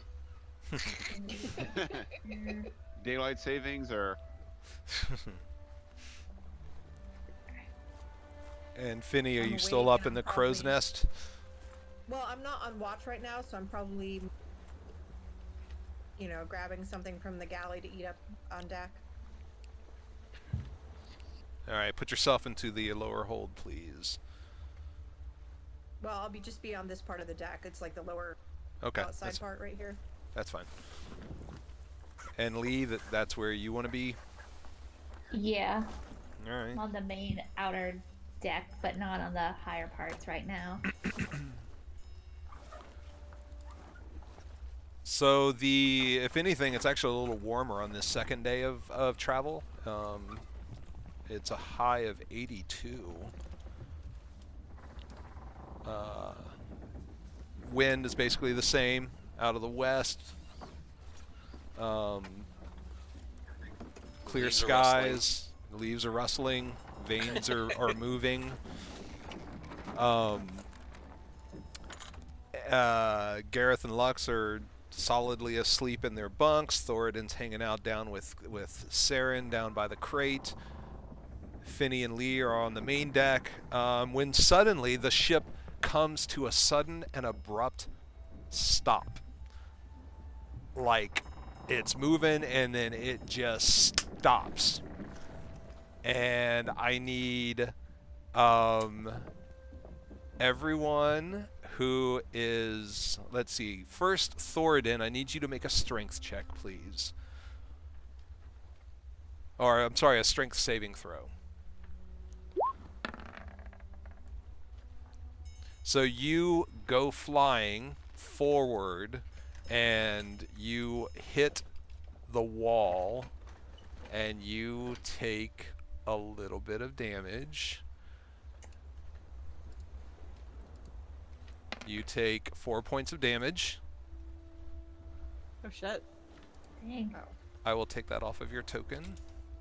Lux. Oh god, Teddy just walked into the room with that look. Hi. What's up? Do you need help? Yeah.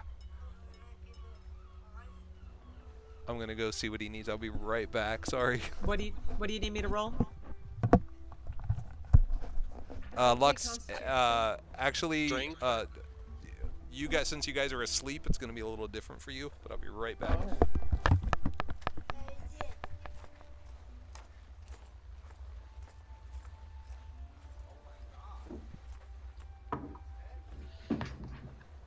You guys, when Teddy built a swimming pool on Minecraft and then built a diving board that he could climb and jump, to hear him giggling as he made his avatar climb up and jump in and splash over and over again, there's just so many levels of happy I can't even tell you.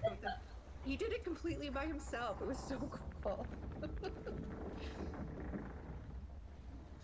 That really is loves awesome. playing Minecraft now. Yeah, yeah. That's awesome. It's so fun. I've been toying. The boys have been talking to me like, Dad, do you think is it time to get Junie into gaming? It's a great one because you can't, like, if you put her in mess up or die, you know, and she can just sort of figure out thing. Yeah. I don't know. She gets frustrated though and throws whatever toy she is. So I'm like, yeah. Oh, yeah. Yeah. Her room's a little dinged up because of some of that. Yeah, I know. I'm familiar with that.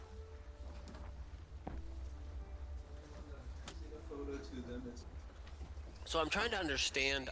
I'm not questioning. I'm trying to understand. So like, it shows my roll was 14 and 22. Now I know I'm rolling 2 at a time because of the advantage thing. So only one counts. But I'm looking at the pictures of my die, and it looks to me like I rolled a 16 and a 20. So I'm trying to figure out how that works. And my strength interesting. and my strength is a plus. It says it's a +6 modifier. So I'm like, that would make it an 8 and a 16. So I'm like, Yeah, that's weird. so I'm like, I don't understand. I mean, is the graphic of my dice just wrong than what the It numbers says are? it says, yeah, because if you hover over the 14, it says 8 plus 6. Oh, it does. Okay. Hover over the 22, it says 16 plus 6. So it looks like that is the graphic is just wrong. Well, it also says Alex is rolling dice, which has nothing to do with you. Are these dice that Aaron rolled or that Alex rolled up here? Alex also rolled dice, but he did it behind the screen. Oh, okay. so maybe he rolled mine. Maybe I rolled dice thinking he was going to use mine, and he rolled his own. All right. I think it just that graphic should show the 8 instead of the 20, but it. Just a smidge so that for the taste. Yeah.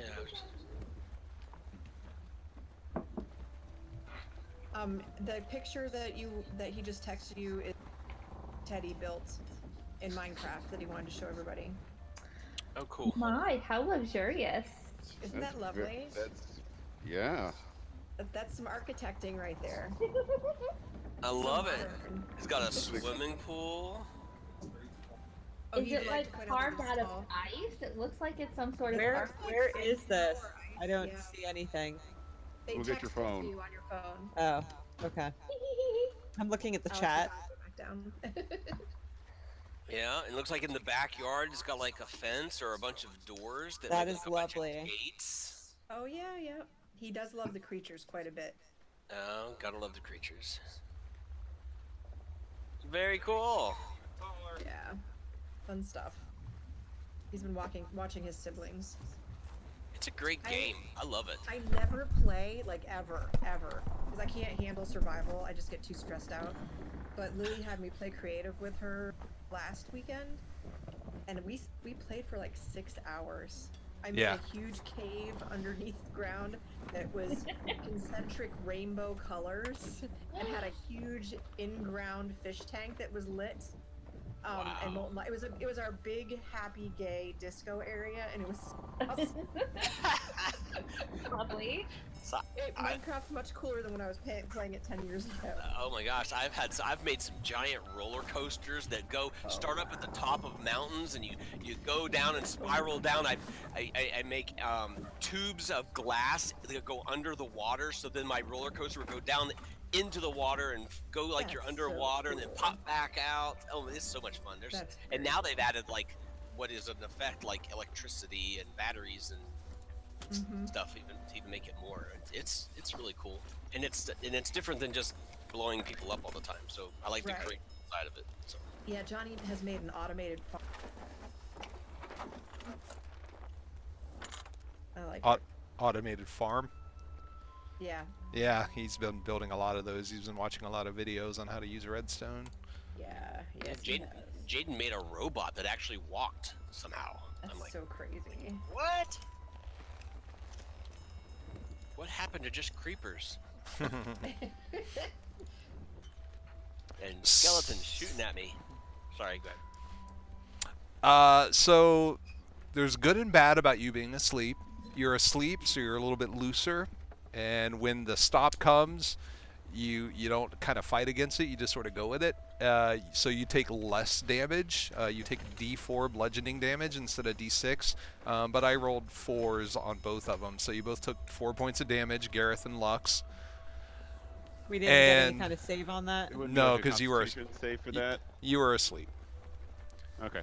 So no, you just went flying off your bed and into the wall. And Finney and Lee up on the deck, I need you to both make dexterity saving throws, please. Okay.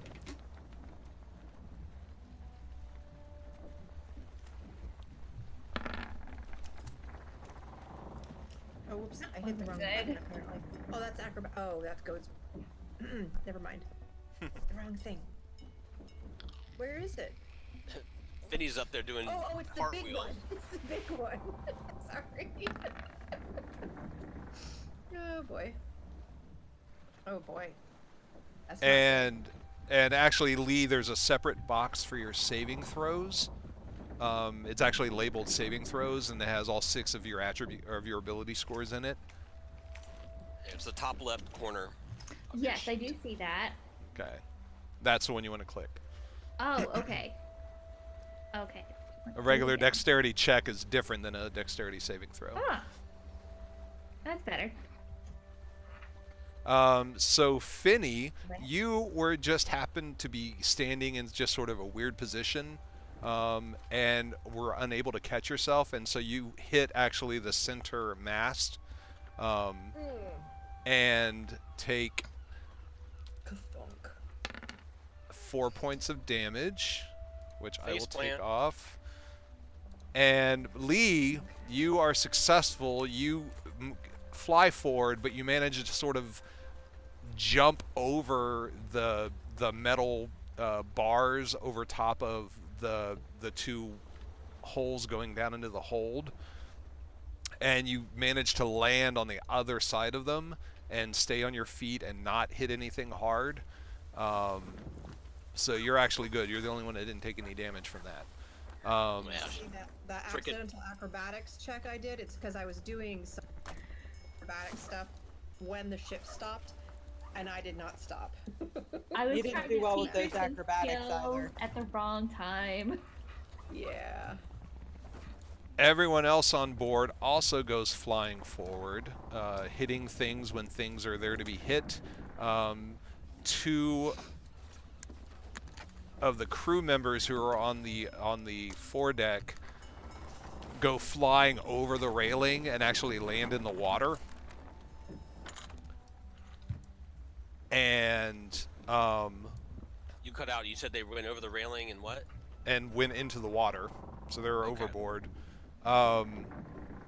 And a cargo just sweeps forward. So right now, Thoradin, you're just in a tangle of barrels and crates, and you got the crate that you're guarding like up against your back. Everything is just a total wreck on the inside of the place, and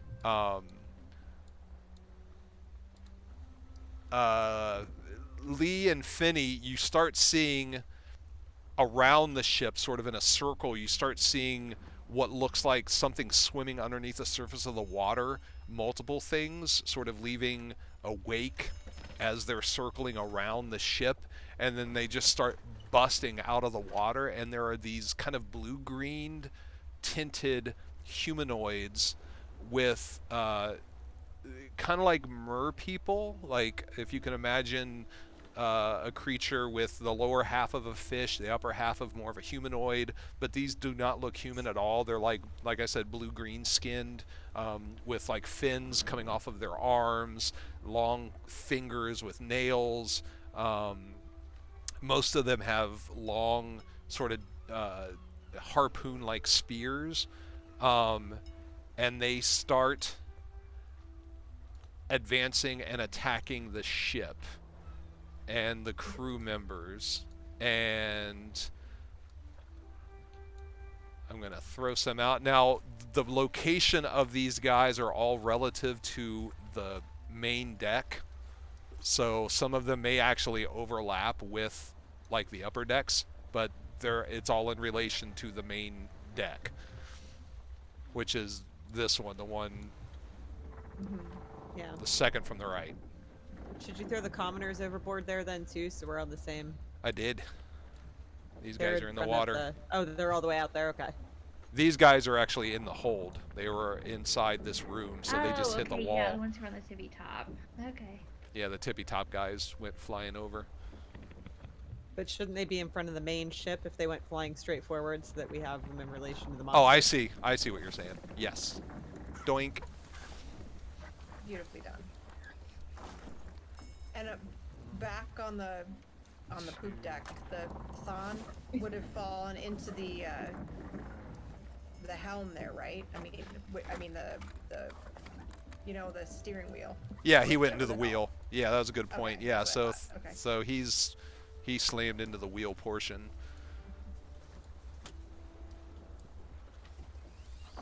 Get these Now, guys are out. these 1, 2, creatures 3, anything 4, I would've 5, seen 6. Yes, in you the would. models? Let me Okay. get these out, and then we will. How come some of them are tiny and one of them is real big? Because one of them is real big. Oh crap! Somebody talked. It's the Somebody talked queen really nice bee. into that one. The queen CB. 2, 3, 4, 5, 6, 7. Turn into a 8, giant 9, dolphin and 10, poke it. 11.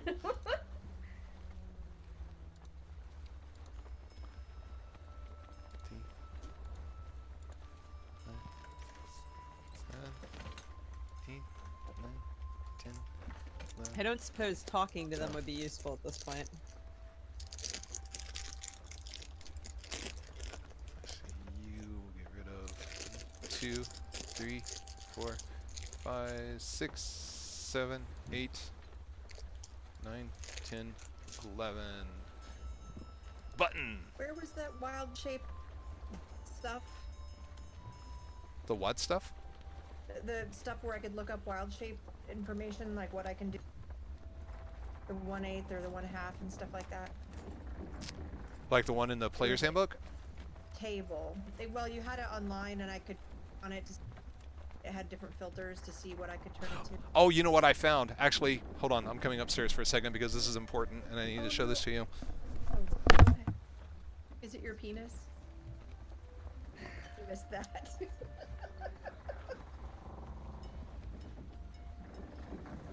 Oh, okay. So in extras, Okay. those are the forms That you've I've done. assumed so far. Add, if you click on category, wild shape is right there. Okay. So there's a list of different animals Okay. Oh, this is the like from this to that. Yeah. Okay. Now, is there Where do you have on here what my? Because in water I have a different range, right? It's up to 1/4. I'll double check. It might be 1/2, but because it's 1/8 on land. Right? It was 1/8, 1/4. Hey, Lucy. You know what? He sent me a picture. Look at this. He sent me a picture of what he did. Yeah, I did. How are you doing? Are you thirsty? Oh yeah. Okay. I think your juice is in the kitchen. Where we go down? That is grown up. That's beer. Go down. Oh, Cheez-It. that's Cheez-Its. Would you like some Cheez-Its? Wait, so. There you go. The balls. You see they're gross. 4th level, No, you he's get getting 1/2. a bowl. I Second get what? level, Oh, you get okay, 1/4. okay.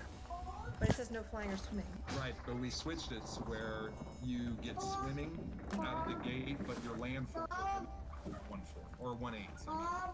Oh, okay, gotcha. Oh, you out of bowls? Okay, Yeah. I'll tell you what. Here, take my bowl. Oh, You can have my bowl, okay? Thank you, Mom. You're welcome, buddy. Okay, love you. so yeah, so Okay, extras, wild gotcha. shape, you can add 4. And he said 1/2. No, it's 1/4 right 1/4. now. And you can make all of your roll creatures when you're in a shape. You can make it from this. Oh my god, that's so cool. So You're so DM sexy. Oh my goodness. Get it? DM sexy? Like damn, but DM? Okay. I love you. I am the worst flirter ever. Takes all kinds. Did you hear that, guys? I'm DM sexy. I heard That's what I've that. been saying for years. Uh-huh. Jealous. It's so cute. I threw up in my mouth a little bit. Love it. Someone else's mouth, because, social distancing. Hey, as long as you throw up in someone's mouth from 6 feet away, it's fine. Right? You're wrong. What? No, it's social distancing 6 feet away. Yeah. It just requires a balcony and good aim. Or it's like the projectile vomiting from what we do in the shadows. Oh, yes. Yeah. Yes. We need to download.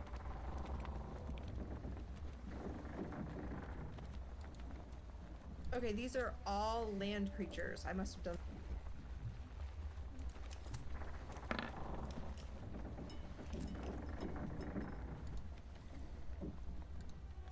Why aren't you adding to the turn order? All right, this is unfortunate. I was hoping it would automatically be added to the turn order, but they are not. No, oh, because I didn't have them selected. Okay, let's try that again.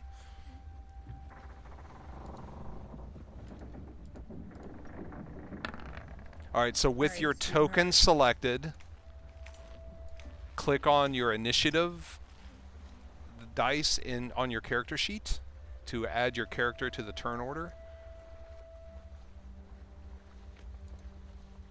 I'm sorry. Say Repeat that that? again.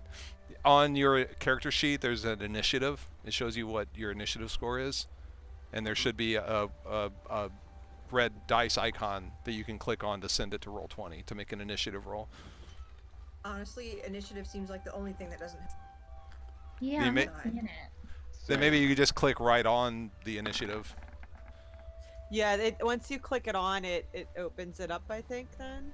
Yeah, it opens it up 19. to the right, and then And you then it click says on the beyond. beyond button there. I rolled a 19. And then it gave me options like it was a small roll or advantage. Roll. Yeah. Yeah. Oh, Okay. okay. There you go. Thanks, buddy. Good. You made short work of those. Sorry, I'm not figuring this out. Thoradin, did you have your Yes. token selected when you hit your initiative? What did you mean by that? Like My select token. it in Roll20, your In little figure. Roll20. Yeah. Okay. And then click the initiative button in D&D Beyond. Okay. Because then it'll add you to the turn order. And then normal submit. How about that? Perfect. Okay. And Lux, same for you. I did already. I'm I sorry, rolled a not Lux, 19. Lee, the other L. Oh. Sorry. Okay, so I selected my token. Actually, Lux, you need to do it too. And we can change it to the different But- score, but Right there, I see it right there. she's not in the turn order. You see It the shows turn up in the order turn window? order. I Oh, named because it. she hadn't Yeah. Selected her token. It's in the chat window, but it's not in the turn order. I'm Understood. there, but my name's not there. I rolled a 19 and it's there. I see that, No, but that's one of the because you didn't have the token selected, it didn't apply it to the turn order. Yeah. So do I have to re-roll again? I can change it. I can modify it to I the don't original mind. roll. I just need to Alright, get you so- into the turn order. I think I'm selected. So click your little person on the ship. I Tell did. yourself, Okay. and Then, then go over to your character sheet and click on your initiative beside your there armor we go. rating. Then Yep, click Lee the got red it. button, then normal. Okay. Yep. Okay, you're all in. All right, Lux, you're changed to 19. It Lee, doesn't matter, yeah. Lee, you rolled a 17, so you're good. Thornton, your first roll was a 7. I'll let you keep the 14 because I'm a giving DM. Gareth, you got an 11. Finney, you got a 9. They got that. And then for the general ship people, we'll just roll for Peria. Let's roll.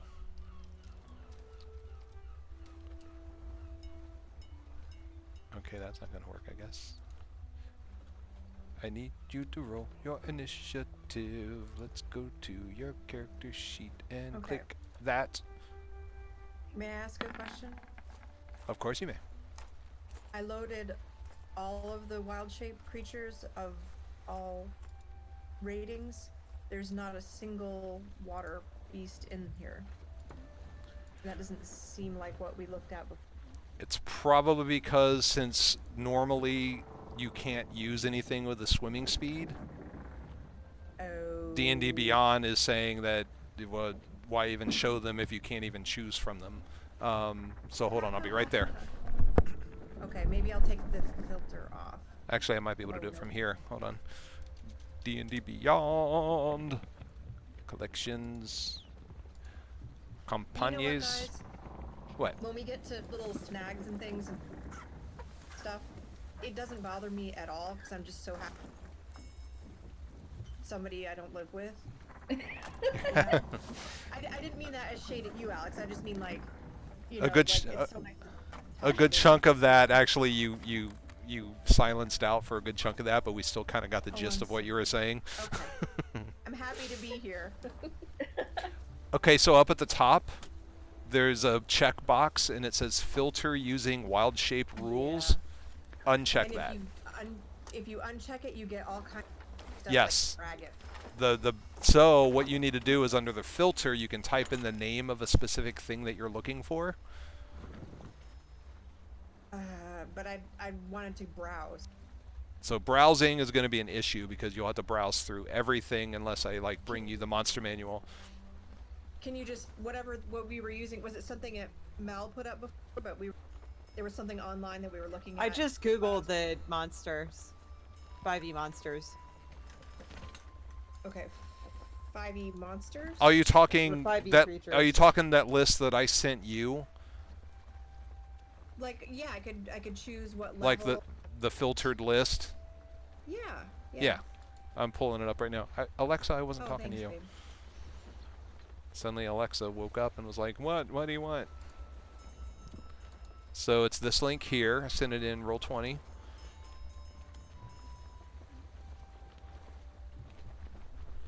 I don't know how to get back to where the Roll 20 because 20 I'm sorry. That's okay. One of your browser windows, it's going to have a tab to Roll20 open. No, I'm in roll. Oh, never. You put it. Oh, never mind. I thought you were putting it in Discord, and I. Thanks. Sorry. That's okay. Thanks. All right, I'll play with this while we are going. So there are numerous more human-sized of these merfolk, but the larger one, which is filling up a 10 by 10 square, Kind of looks similar, except a bit more monstrous. It has a less sort of humanoid features and more monstrous features on his face, but he's still kind of that half. Top half is basically a chest with 2 arms and a head, but the bottom half is all fish, fish and fins, and he's holding this massive harpoon, and he, in some guttural sort of weird language, gestures towards the ship, and it sends all of the other merfolk just flowing towards the ship, beginning to start trying to climb up the sides, trying to get on board. And he also poops, like right in the water. No, he doesn't poop. He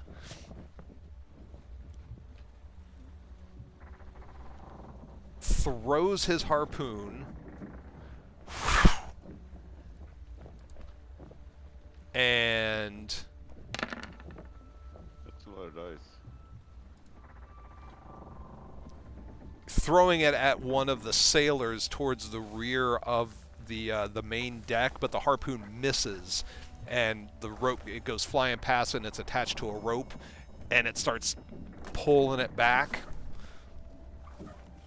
and everything just starts going crazy. The dance music starts. You don't even know where that came from. And why are none of my macros working? My combat macros are just not working. Let me check to see if I need to restart. After that roll, I thought he was going to yell like Yahtzee or something. Yahtzee! Let me check my script, see if I got to restart the engine. I do. Currently disabled. Restart API sandbox. Chugga, chugga, chugga.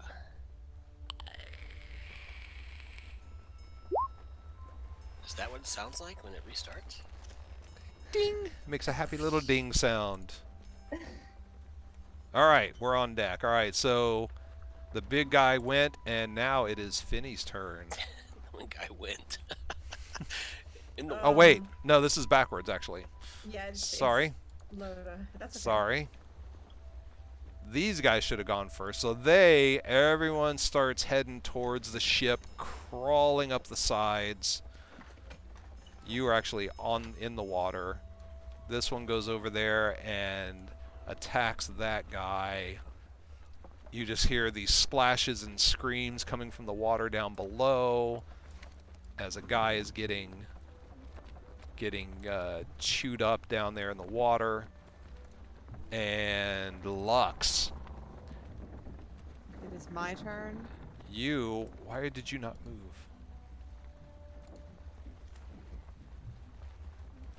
The indicator didn't move for some reason, but yes, it is your turn. All right, so I'm below deck, and I'm wondering why the fuck I just went flown across the room here. Yep. Is there windows or anything where I'm at? No, there's a porthole. We'll say that there's a porthole. So can I see Right what's there. attacking us out there? Like, do I know? Because it appears So that Heidi this might monster is right there. in line when with when you. I see a creature, I don't need to know Yeah, what it so is. you like look out, and suddenly this scaly blue-green creature crawling up kind of just blacks out the window for a second as his body moves past, and you see the fishtail coming up from behind and all the water coming off of it. Can I like would I be able to cast a spell out that porthole at it? Oh, you're gonna make me Google that. Let's see. Is it enough to have? Let's see. 5e. Can I cast through a window? Can the spell be cast through semi-transparent things? I mean, if I can see it. What are you trying to cast? I have a Firebolt. couple. It says generally no, but it depends on the spell. The things you can target are all bound by the rules on how to target things, and one of those rules is you cannot target someone behind total cover. To target something, you must have a clear path to it, so it can't be behind total cover. If you place an area of effect at a point that you can't see and an obstruction, such as a wall, is between you and that point, the point of origin comes into being on the near side of that obstruction. So it seems like if it's a targeted spell, you cannot cast through because the glass counts as cover. But if it's an area of effect type spell, then you can. Alright. Jeremy Crawford confirmed that spells will not go through transparent obstacles because spells require a connection between caster and target. Alright, so that kind of makes my... What if you open the porthole? There's always that. That seems like a reasonable thing to do. So I can, as an action, push the porthole open and try and cast something at this creature? Yes, I would allow that. Alright, Please be nice. I feel like casting anything with fire is probably a bad idea On a boat, yeah. on a boat. Yeah. So we're not gonna go with Do you with have one of ice those. spell? Actually. So I'm gonna cast Chill Touch at it. Okay.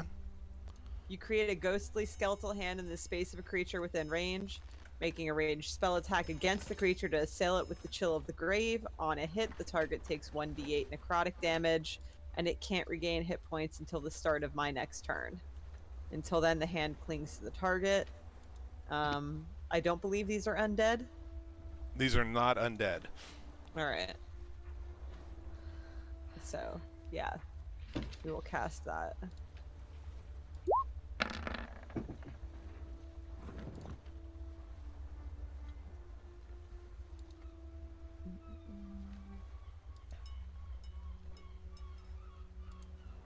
Did that, is that a success? 1 second. 5. All right, that's good. Save the encounter. Can you link the details of Chill Touch into Roll20? If you click on the spell name, it'll open up that little side window with all the information, and then I think you can send that into Roll20. Display in VTT, cast on VTT? Display is what we're looking for. Perfect.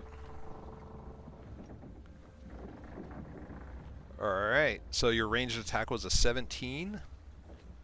So he took 5 points of necrotic damage. Alright, so 5 And points I'm to gonna this duck guy. back in and start heading towards the, or did that action count as my movement? Movement is separate, as long as you don't Alright, dash. so I'm gonna come out here and then, you know, hopefully Gareth wakes up. Okay, you can move whatever your movement is, which is 25, so you Yeah, can move. I'm waiting for Gareth too. I don't want to leave him down here, make sure he's okay. Maybe Are you yell gonna in go? there. Are you gonna go into his room? No, I'll yell for him. He might be, you know, servicing himself. I'm this getting ready to run up there. Servicing himself. So I yell for Gareth and then I guess run out the room. So that's 5, 10, 15, 20. There we go. Alright. I'm not upstairs though.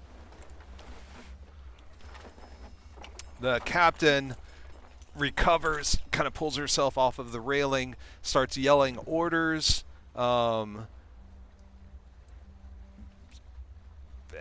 Fan starts ringing a bell that's next to the wheel. Everyone's like trying to see exactly what stopped the ship. People are running out from the interior rooms. Organia is coming up. Actually, she's already up, so she's coming over to the edge. The sailors are all coming out from all corners of the place. Saren just looks at Thoradin The like seaman's coming out. the seaman's coming out. The seamen are coming out. Slowly at first, but then more rapidly. Snap. And then it is Lee's turn. Alright, so since this was happening while I was on duty, and I was on the upper deck, I had my, what weapon was it? My short bow with me, just in case some shit went down. That makes sense. So I am going to aim at my short bow at the nearest merman to me, which looks like it's like 10 feet away. All right. So I'm gonna shoot at it with my short bow. This one here. Yes. All right, got it. So what do I need to do to? So shoot at it? in your character sheet, it is under your actions tab. Yeah. In sort of the main window, you have all the different types of attacks that you can do, and short bow is one of them. That little icon right next to where it says short bow, click on that, and it'll send the Okay. attack directly to roll 20. Nice.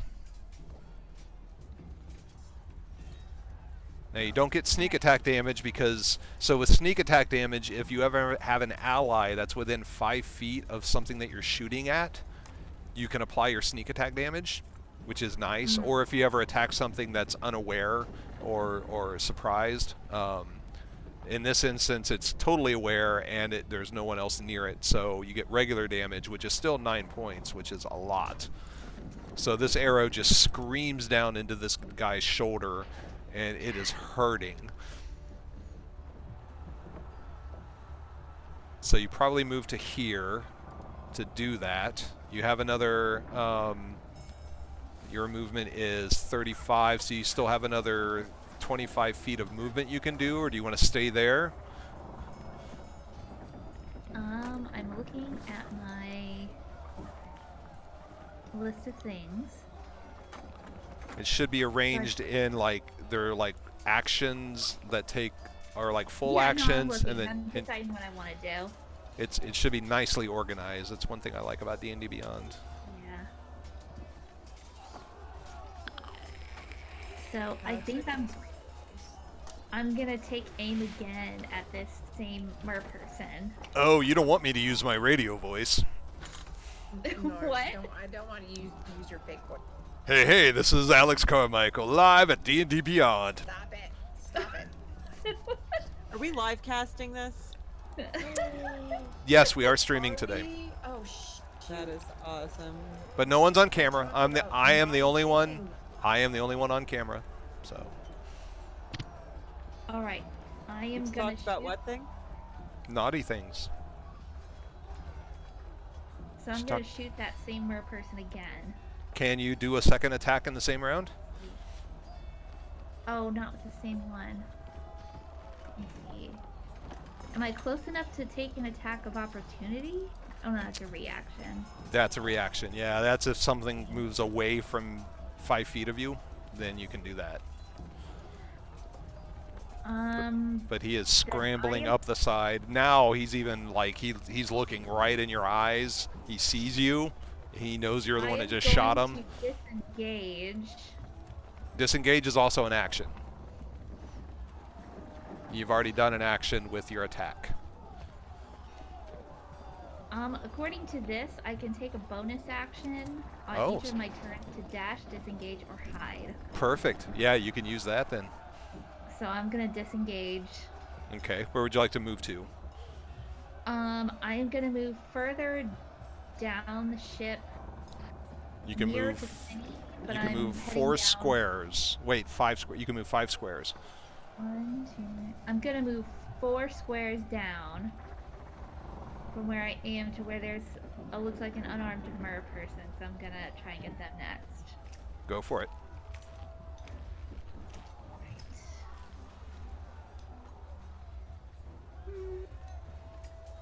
Perfect. All right. All right, and is that it for you? Yes. All right, Thoradin. You're in this awkward pile with Saren where it's like a 69. Somehow your face is in his crotch and it's really awkward, and neither one of you are very comfortable with the whole situation. So, I stand up and quickly try to make room around me by pushing stuff out of my way. All right. Get to my I want to get to my feet. It's kind of do more than just right myself and get to my feet. Standing would be your action, and then you would still have a movement on top of that. All right. Or actually, it might be the other way around. I think standing up, Jacob, confirm if I'm wrong. Standing up is your move action, and then you can do something else once you're standing, other than moving, unless you take a dash action. Becoming unprone. Sounds right, but I'm not sure. I think that's right. So you're standing up would be your move action, and then for your main action, you could use dash, which would give you an additional whatever your normal movement is. Okay. So first thing I want, once I get on my feet, I want to put my eyes back on the crate that we're guarding to make sure it was not damaged or cracked open or anything like that has happened. It is cracked open, and inside of it you can see what looks like A female dwarf. a female dwarf, which is your grandmother. No. I hate her. Her beard's bigger than mine. It's a ceramic jug about maybe 3.5 feet, about 3 feet tall. Maybe 2 feet tall. About 2 feet tall, with open sides, and it has sort of a glass interior. So it's like if someone took a glass, we'll just say a cylinder, and then had ceramic around it, but you could still see through the four sides, so it was open-sided, and you could see through the glass into the center, and suspended in the middle of what looks like water or some other clear liquid is a bit of metal about 4 inches long, just sort of floating in this liquid substance. Curious. And So it looks like standing up takes half of your movement. okay, that's good. So then you could still have half movement, and then you still have an action for dash, if you wanted it. And the air, it's weird. This thing, it's not physically vibrating, but you feel sort of in your chest kind of a vibration, like if you were leaning up against an AC unit that was turned on or something. You just in your body, and you get the sense that it's emanating from this thing, this container, this vibration that's sort of hitting you in.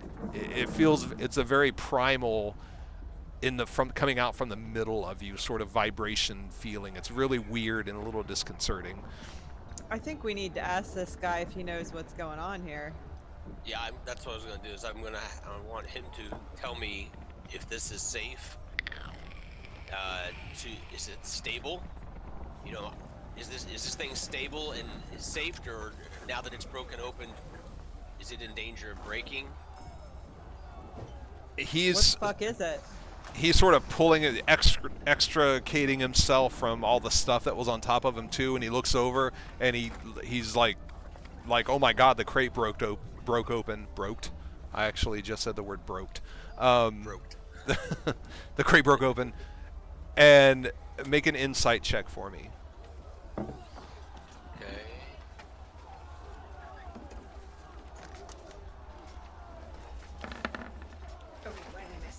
You, Thoradin is judging the reaction of Saren right now.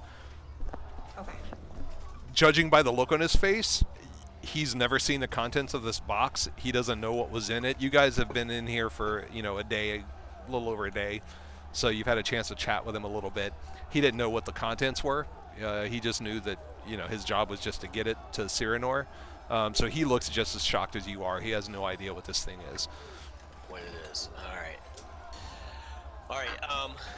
But it looks undamaged. The crate is cracked open, but the item itself, there's a bunch of padding and stuff shoved in with it, sawdust and whatnot. But it looks undamaged. Packing peanuts, those get every. Yeah. It's not biodegradable. I cast It's- acetone and they dissolve. it's full of glitter. Oh no. That gets everywhere. Come on. So I will use the rest of my turn to make sure that to secure the box as best as I can, even though it's damaged, to make sure it's not halfway leaning or rocking. Put it and slide it into a more secure corner of the ship, All right. and start to like kind of make room, move stuff out of the way, so that I'm not worried about a barrel now rolling in and smashing the rest of the box. I'm trying to stabilize the room. What corner do you want to put it into?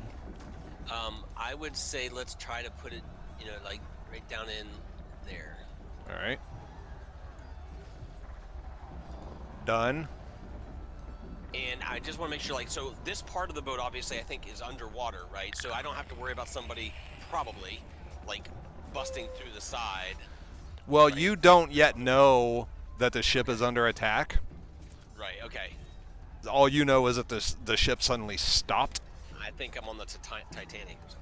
Yeah, so either you're going to just hold fast and wait for someone to come to you with information. As far as you know, you might think, oh, the ship just went aground, for some reason. What did it run into? So when the big guy up top screamed, I'm still deep enough in the ship I would have heard that. I don't think there are like 1, 2 floors between you and him. Make a perception check with disadvantage.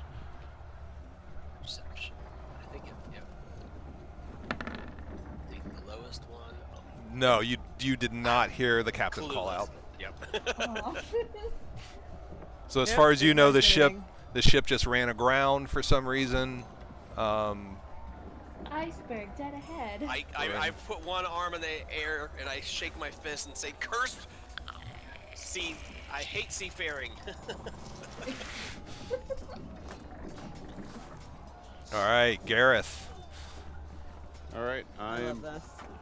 going to try to get upstairs. All right. 1, 2, 3, 4, 5, 6 should get me upstairs.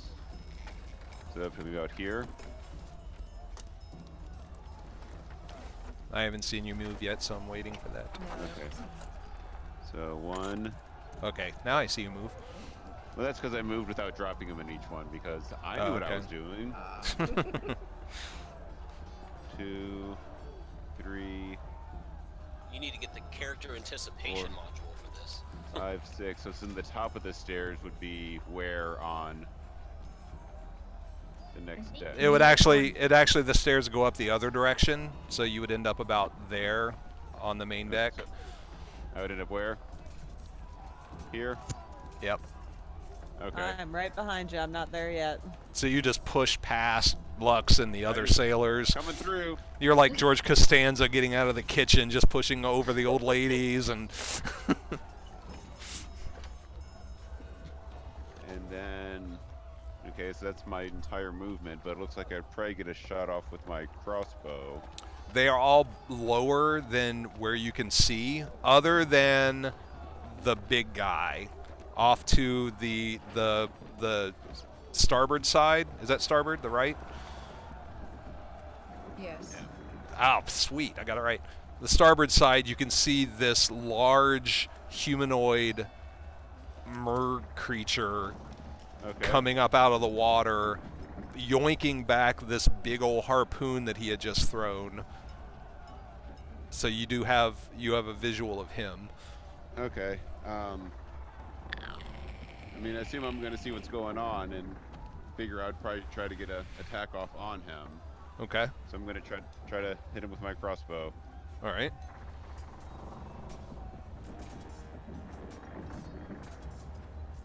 Actions. 7's probably not going to do much. Yeah, that bolt just went phew, and you got like 3 skips along the water before it sank. How many skips did I get? 3. I just said 3. Oh my god. Oh, I didn't. I just heard skip. Sorry. Oh, okay. Yeah. So the bolt shot missed, unfortunately. All right. I guess that's my turn. All right, Finny. And I'm gonna kind of scooch over to the side of the stairs a bit, so if other people want to come up, I'm not gonna be blocking them. You kick him back downstairs. Mine. So, question. Yeah. Is the big one still in the water? Yes. Okay. And can one cast entangle? Over the water, is that what you said? Yeah. Yes, it's called seaweed. That's true. Yeah, that's a fair argument. Can you But send it's the not attached to anything. So can you send the entangle spell info to Roll20? Can I send it? Yeah, if you click on it in D&D Beyond, you'll get a button that says display in VTT. Oh, okay. Perfect. Nice. It does I say really from the don't- ground. Ground, yeah, so I didn't think so. Alright, so I'm going to cast Big Baddie. You blanked out. What were you going to cast? Oh, we see right now. Moonbeam. Moonbeam. Ooh. Constitution save. A piece of opalescent feldspar. So that does. Can you send the info for Moonbeam in chat too, just so we can see it? I can. Thank you. Silvery beam of pale light shines down in a 5-foot radius. 40-foot high cylinder. Until the spell ends. So it's a concentration. So I'm going to have to put something on the board for that. So let me find a spell effect that would be appropriate. So I can still throw my magic stones, but I can't do any other concentraty things, right? With this going on. Correct. Any other concentration spells would interrupt your concentration of that one. We'll just throw that down. And it's a 5-foot. Right there on top of them.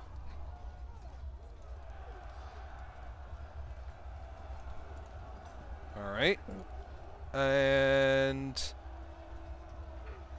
ghostly flames that cause searing pain, constitution saving throw. So let me go and do a con save for him.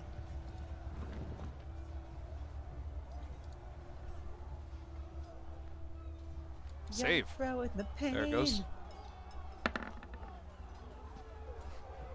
He got a 17. Your DC was 13, so he made his save. No. So he only took half damage, so half of 16 is 8. So he took 8 points of radiant damage. Ooh, I like the little blood spurt animation. Isn't that great? It looks like strawberry jelly. All right, so you hit him for 8 points of damage with the moonbeam. Are you dealing with a lily? Heidi. Hide, hide, hide, hide. Howdy, howdy, howdy, ho. I had muted myself because Lily's wrestling with the dog. I'm sorry. Oh, okay. Sorry about that. Okay, so I do that, and then so that's gonna stay on, right, and continue damaging the. Yep. As time goes on. Okay. Correct. I use my motion because one of my is that family and crew are above all. So I'm going towards the front of the boat to see the sailors overboard. So you're on the upper deck? I'm on the upper level. Do you want me to stay in this part of the graphic though, so you know whereabouts I am, or do you want me to move over to the? Move over, as long as you're on ship. Okay. Yeah. Okay. All right. So I'm. Is one of them chum? Is this one already? The one, yeah, the one to the left has already been There's not basically much left. taken. There's like red on the water, Okay. but you don't even see him anymore. The other one is trying to scramble towards the ship while one of the merfolk are kind of making a beeline for him. Okay. Alrighty. Well, I'm in position. That can. All right, is that it for you? I believe it is. Do I need to hit a button? Hit a butt? Yeah, you can hit a butt. You can hit a butt if you want. Alright. Bend over. All right, next round. So this guy right next to you, Lee, gets up to your level and he is able to swipe at you with his spear.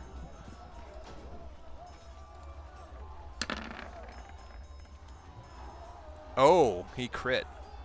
Ooh, wow. Oh, dang. So that is 7 points of damage. So stabs out and catches you with the point of his spear, right in the side. Cuts open a big gouge. This one climbs all the way up to the top, so he's on deck now. This one is also on deck. Hey, Alex. Yes. I have in my arsenal a reaction of an opportunity attack. Okay. Can I attack that butthead that just stabbed me? What are the specifics of the opportunity attack? You can send it to Roll20 if you want. Here. Everyone should be jealous. They're I not can make gaming an with us. opportunity attack when a hostile creature you can see moves out of your reach. Oh, dang it. Nope. Never So mind. so that's only if something moves out of your 5-foot radius around you. Yeah. Okay. It moved in. Dang it. But good. Hey, good looking at your character sheet. I like that. Because I don't know what you can do, so you need to pay attention to what you can do to let me know if there's something you can do. So he comes up, and we'll just do a quick attack roll for him. See how this. See what happens with this guy. Misses totally, so he's that sailor. She's still alive. This one makes it up to Organia. We'll see how this little interaction goes. Also, she's all right.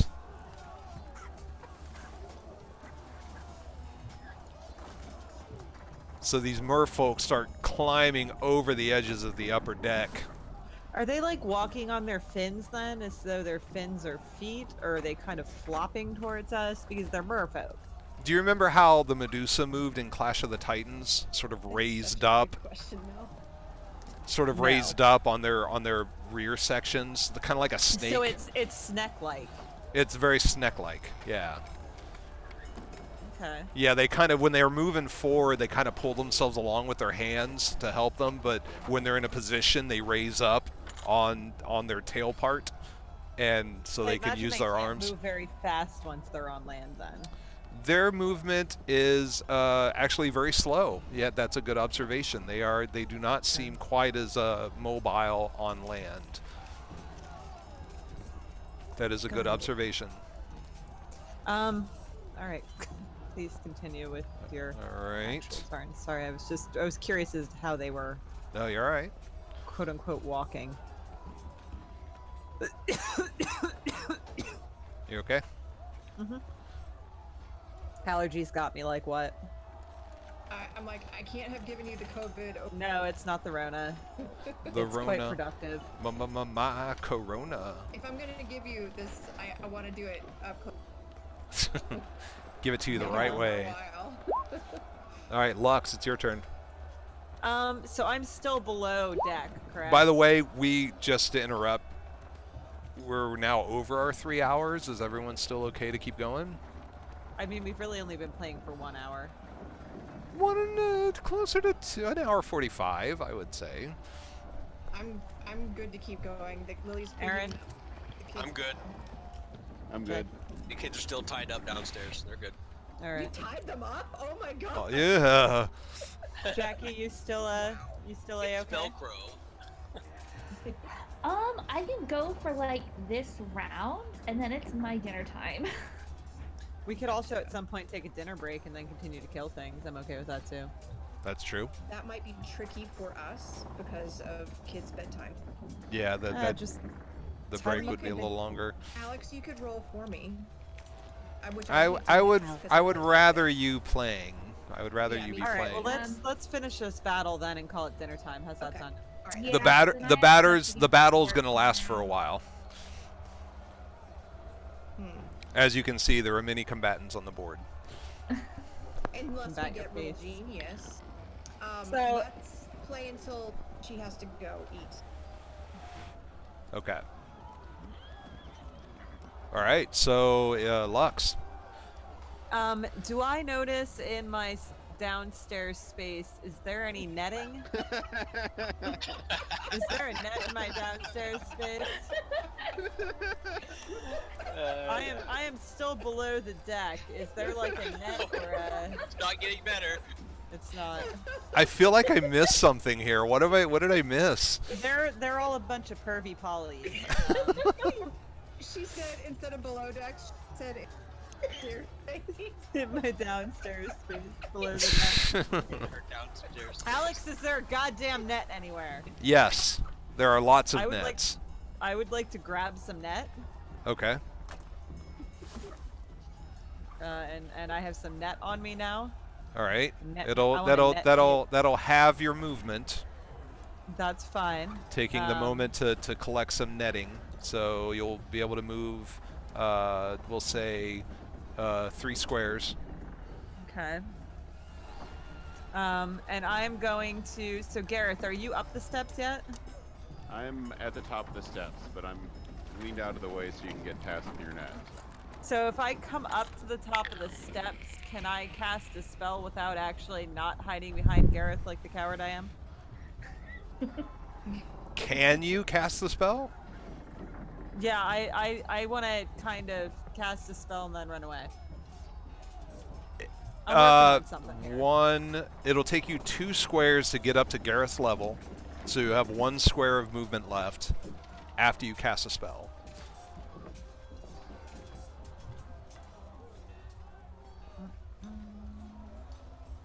I'm okay with that.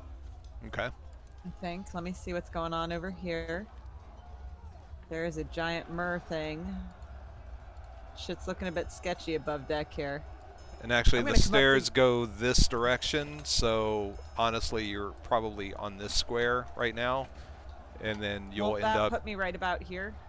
you will end up here when you're casting the spell, and then you can move 1 square from there to somewhere else. And why If you're I so spouting green, I have no idea. Are you poisoned? What's up with you? All right, so I am going to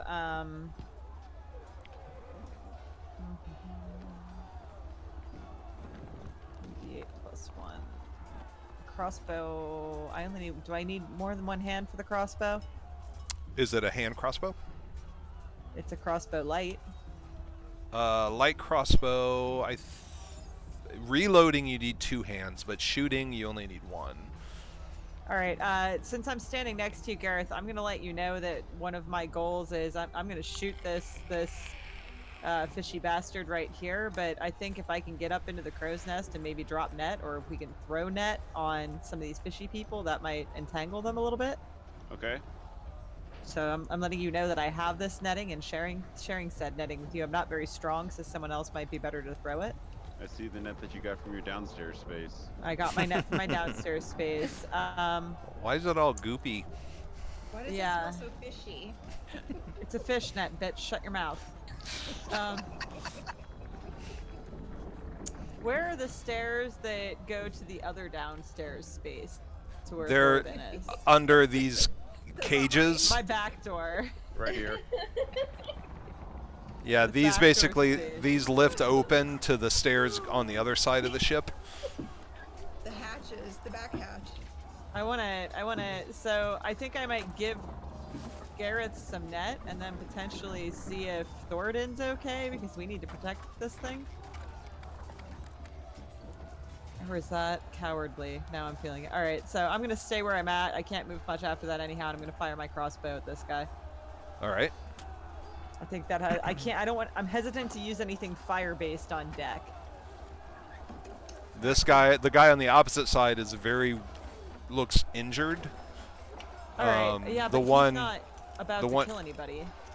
Well, it's the Knoll, who is one of the man-at-arms, so you might think that the man-at-arms, the Knoll, might be able to take care of herself, while this one is Oh, just about Organia. dead.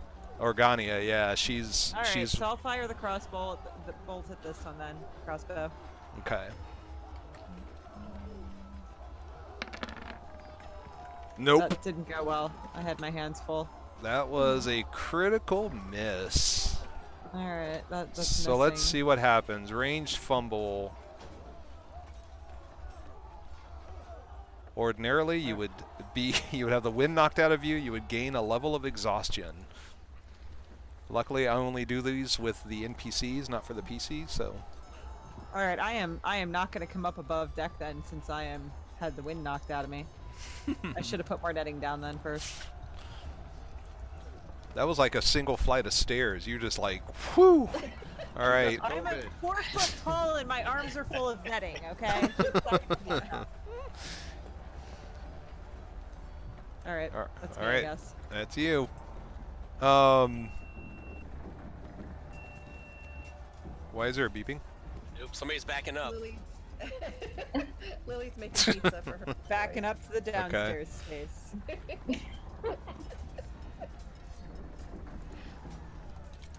All right, so some fighting is happening on the upper decks between the pilot and the captain, and the merfolk that have climbed up to the top of there. Teddy just came in. He's making a different face this time. It's kind of a lower jaw, kind of stiffening. He's coming around the table. Hi, you want to say hi to everyone? He basically just put the entire microphone into his mouth. Hi, what's up? How dare you, sir? You just came in to tell me that? Lily's making pizza. Yeah. Yeah, she's making pizza for you. Well, we're playing D&D. We're playing Dungeons and Dragons. Yeah. Does it look cool? That's a ship. Do you see the ship? Like Fortnite? What are these? These are all the people on the ship. Guess what?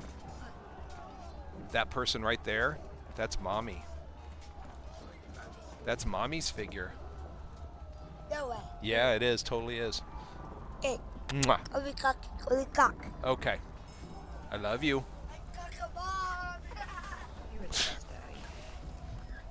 All right, so that intermission was brought to you by Teddy. Hey, but I got a kiss and a I love you out of it, so that was good. Because you're the best. You are. You're good, Dad. Oh. All right. Oh yeah, stuff. So fighting on the upper deck. The one surviving crew member who went into the water is trying to climb up. He's trying to come around the side so he can find some place where he can climb up. A lot of the sailors are just surrounding the ones that have come up on deck so far. Other ones are still trying to find out why the ship is stopped. So it's just mass chaos. Mass chaos. People running past Lux and Gareth on the stairs. They're running up to the top. Rude. How rude. Excuse me. Excuse me. And Lee, it's your turn. All right, how close is the butthead that stabbed me? How near? He's within 5 feet Get of you. away. He's right there next to you. Excellent. So I am gonna Did whip I out get to my go? daggers. What and did I'm who- gonna- Yeah, Did- you're after. Yeah, you're on a 14. Lee's on a 17. Oh, my bad. Sorry. It's okay. Okay, so I'm gonna whip out my daggers All right. and stab this jerk. All right. We'll allow that. Dagger.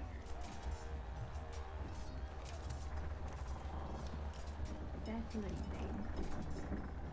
anything? Okay. Oh. It says definite hit. You got 20. You rolled a 15 plus 5, 6 points of damage to this guy. All right, and then So he as a is bonus wounded. action, Uh-huh. I have 2-weapon fighting. So I'm gonna take my other dagger and I'm gonna stab him again. All right, with the bonus action. Yes. Oh, you got even higher on that one. Another 4 points.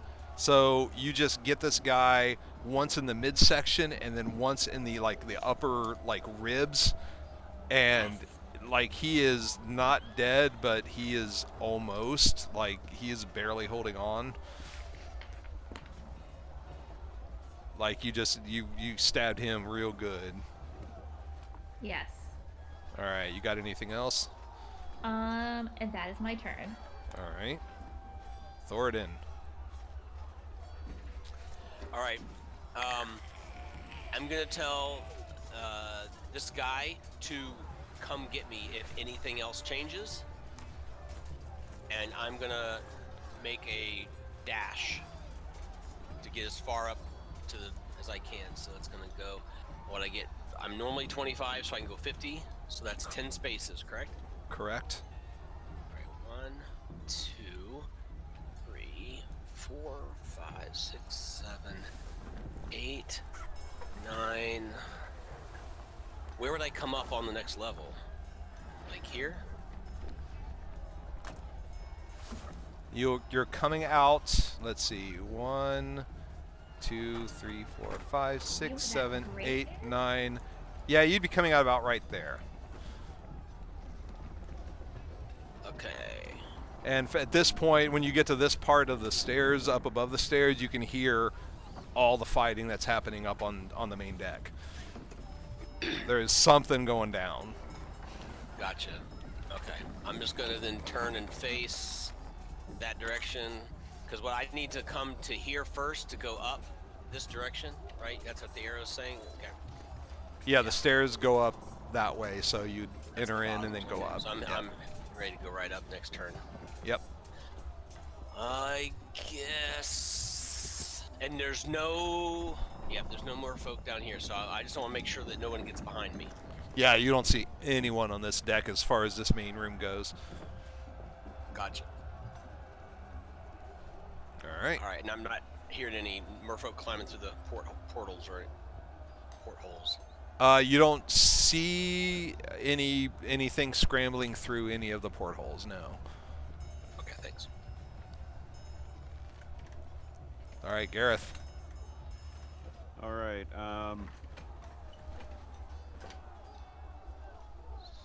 So I see that there's. It looks like a merfolk up here, but I think Oragania can handle that. I'm kind of worried about the one that's down here by the commoners with since they don't have any real protection. Is that on the same level that I am? Is it halfway up the stairs? It's on the main deck, the same level that you are basically looking up on. I thought I was going to be able to hold it, but I have to pee so bad right now. I have to run and Okay. pee real quick. I will be right back. Remind me to invest in a big jug to keep next to his desk. I thought you already had 2 of those. Oh! Oh. My wife is mad that she didn't say that first. No, I am perfectly happy with you being the witty one. So should I be attacking the one down here since That seems like a good the call. one up Yeah, here that I think it's a Oragania good- can handle? I think you're absolutely right. Got this one. I mean, this one. I guess Kyril maybe can get it. So I'm trying to think who's all in. I think you got the right idea there. Okay. Since Did you want to help me with this net? It's cool. I'll wait till the strong guy gets here. Oh, really? That's how you're gonna Yeah, be? you're off killing things with your killy stuff. I'm Go ahead, just Killington trying Bear. to murder. Murder Bear. You're allowed to carry the net up and do something with it. Do something with your net. I don't even know what that means. Good. Glad you don't know what it means. It might be sexy, it might be threatening. Could be Who's both. to Not tell? both. Why not, Swiper? No, leave it on. It's not what she said. Honey, it's preheating the pizza stone. What did she say to Alex? I told him it's preheating the pizza stone. Oh, I thought you said keep it on. Yes. I don't often see that. All right. Teddy seems okay. All right, I'm back. All right.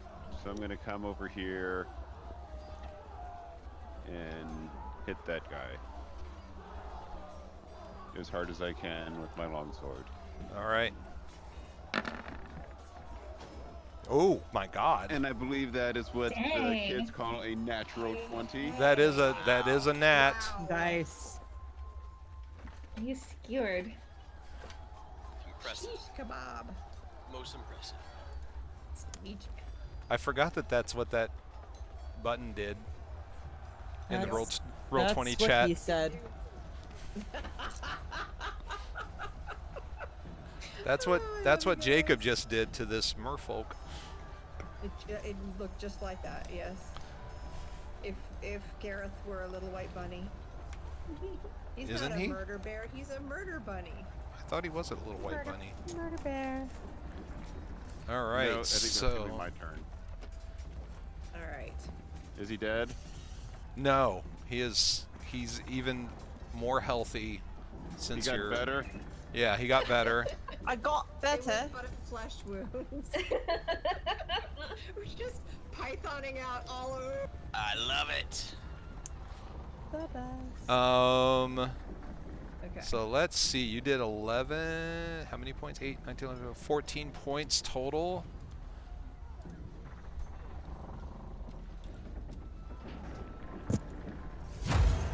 Nice. Whoa. Wow. Clean through, my friend. Love it. Nicely done. Dead. What else you got? Garrett's like, huh, you wanted a net. I was gonna net the big fish.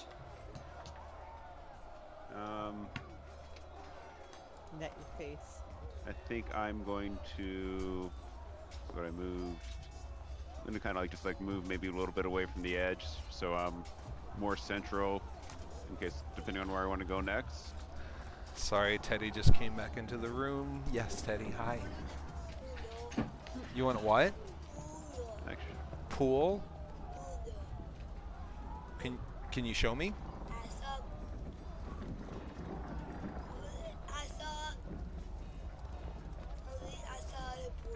Alexa?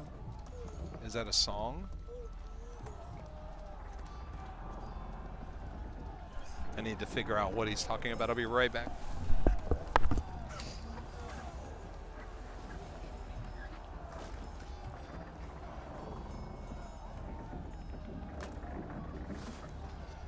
Lily!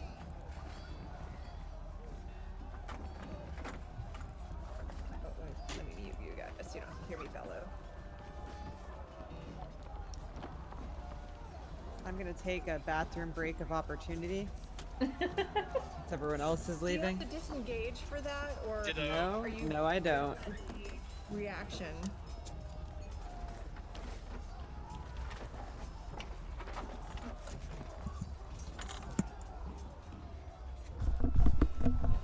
I'm still not sure. There was like, he made a huge pile of lava in Minecraft and he was pointing out the portal on the television.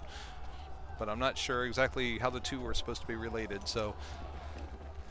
But then he told me to go away, so here we are. Okay. Here we are. All right, so you're moving to there, and then that's going to be it for you. I think that's gonna be it. Okay. Finny, All up right. on the top deck. Now, I have an action and a movement that I'd like to do, but I want to throw a rope ladder down to this commoner. Okay. That would be your So throw the action. rope ladder. I'd like that to be my bonus action. And that'd be my bonus action, and then I use my movement and action on. Make a acrobatics check.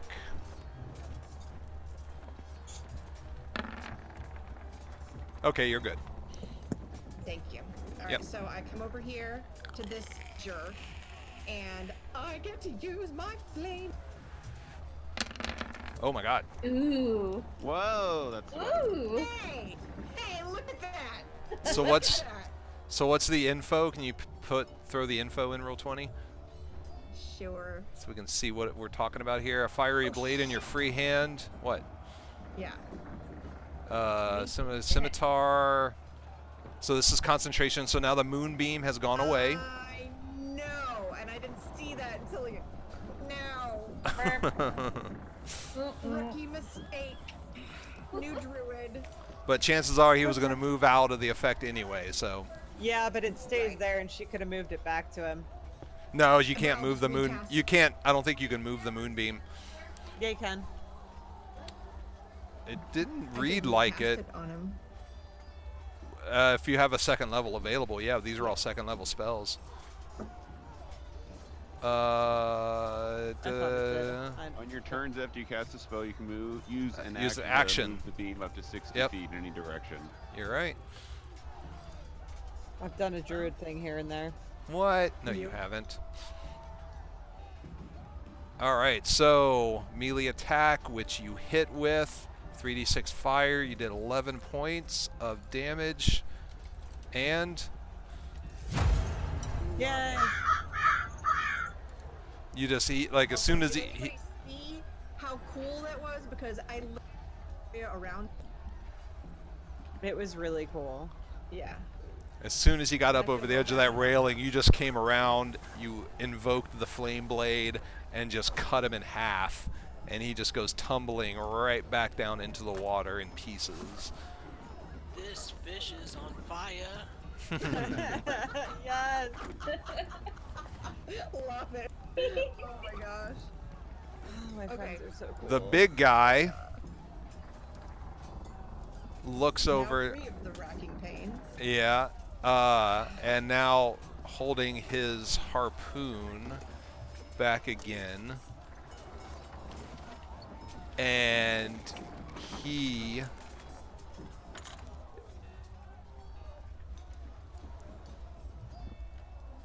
starts coming up the side of the ship, and with his free hand, he hurls his harpoon up towards Finny. Oh dear. That's a lot of dice. And I think a 17 hits. Yikes. Yeah. What? This giant harpoon just comes up from below and slams into you. Wow. 13 That's- points of damage, huh? It's 14. time to become a creature. Yep. Okay, so I have 3 hit points left. I will be assuming a beast form in my next turn. Oh my god. And that was the end of that round. This is very exciting, So my you, friend. you said that the big guy has a harpoon and it's attached to something? To a Me, rope, it's yes. attached to me. It's attached to a rope. Yes. Fireball That's his what fucking harpoons are. rope. Oh my god, I love it. Alright, I can do that. Or Finny, use your flame thing to My burn the rope or scimitar, something, yeah. because then he can't get his harpoon back. Oh, I actually I think forgot that's a about good something. idea. Finny, What? I Yes. need you to make a strength check Okay. to avoid being pulled into the water by this creature. He's not in the water.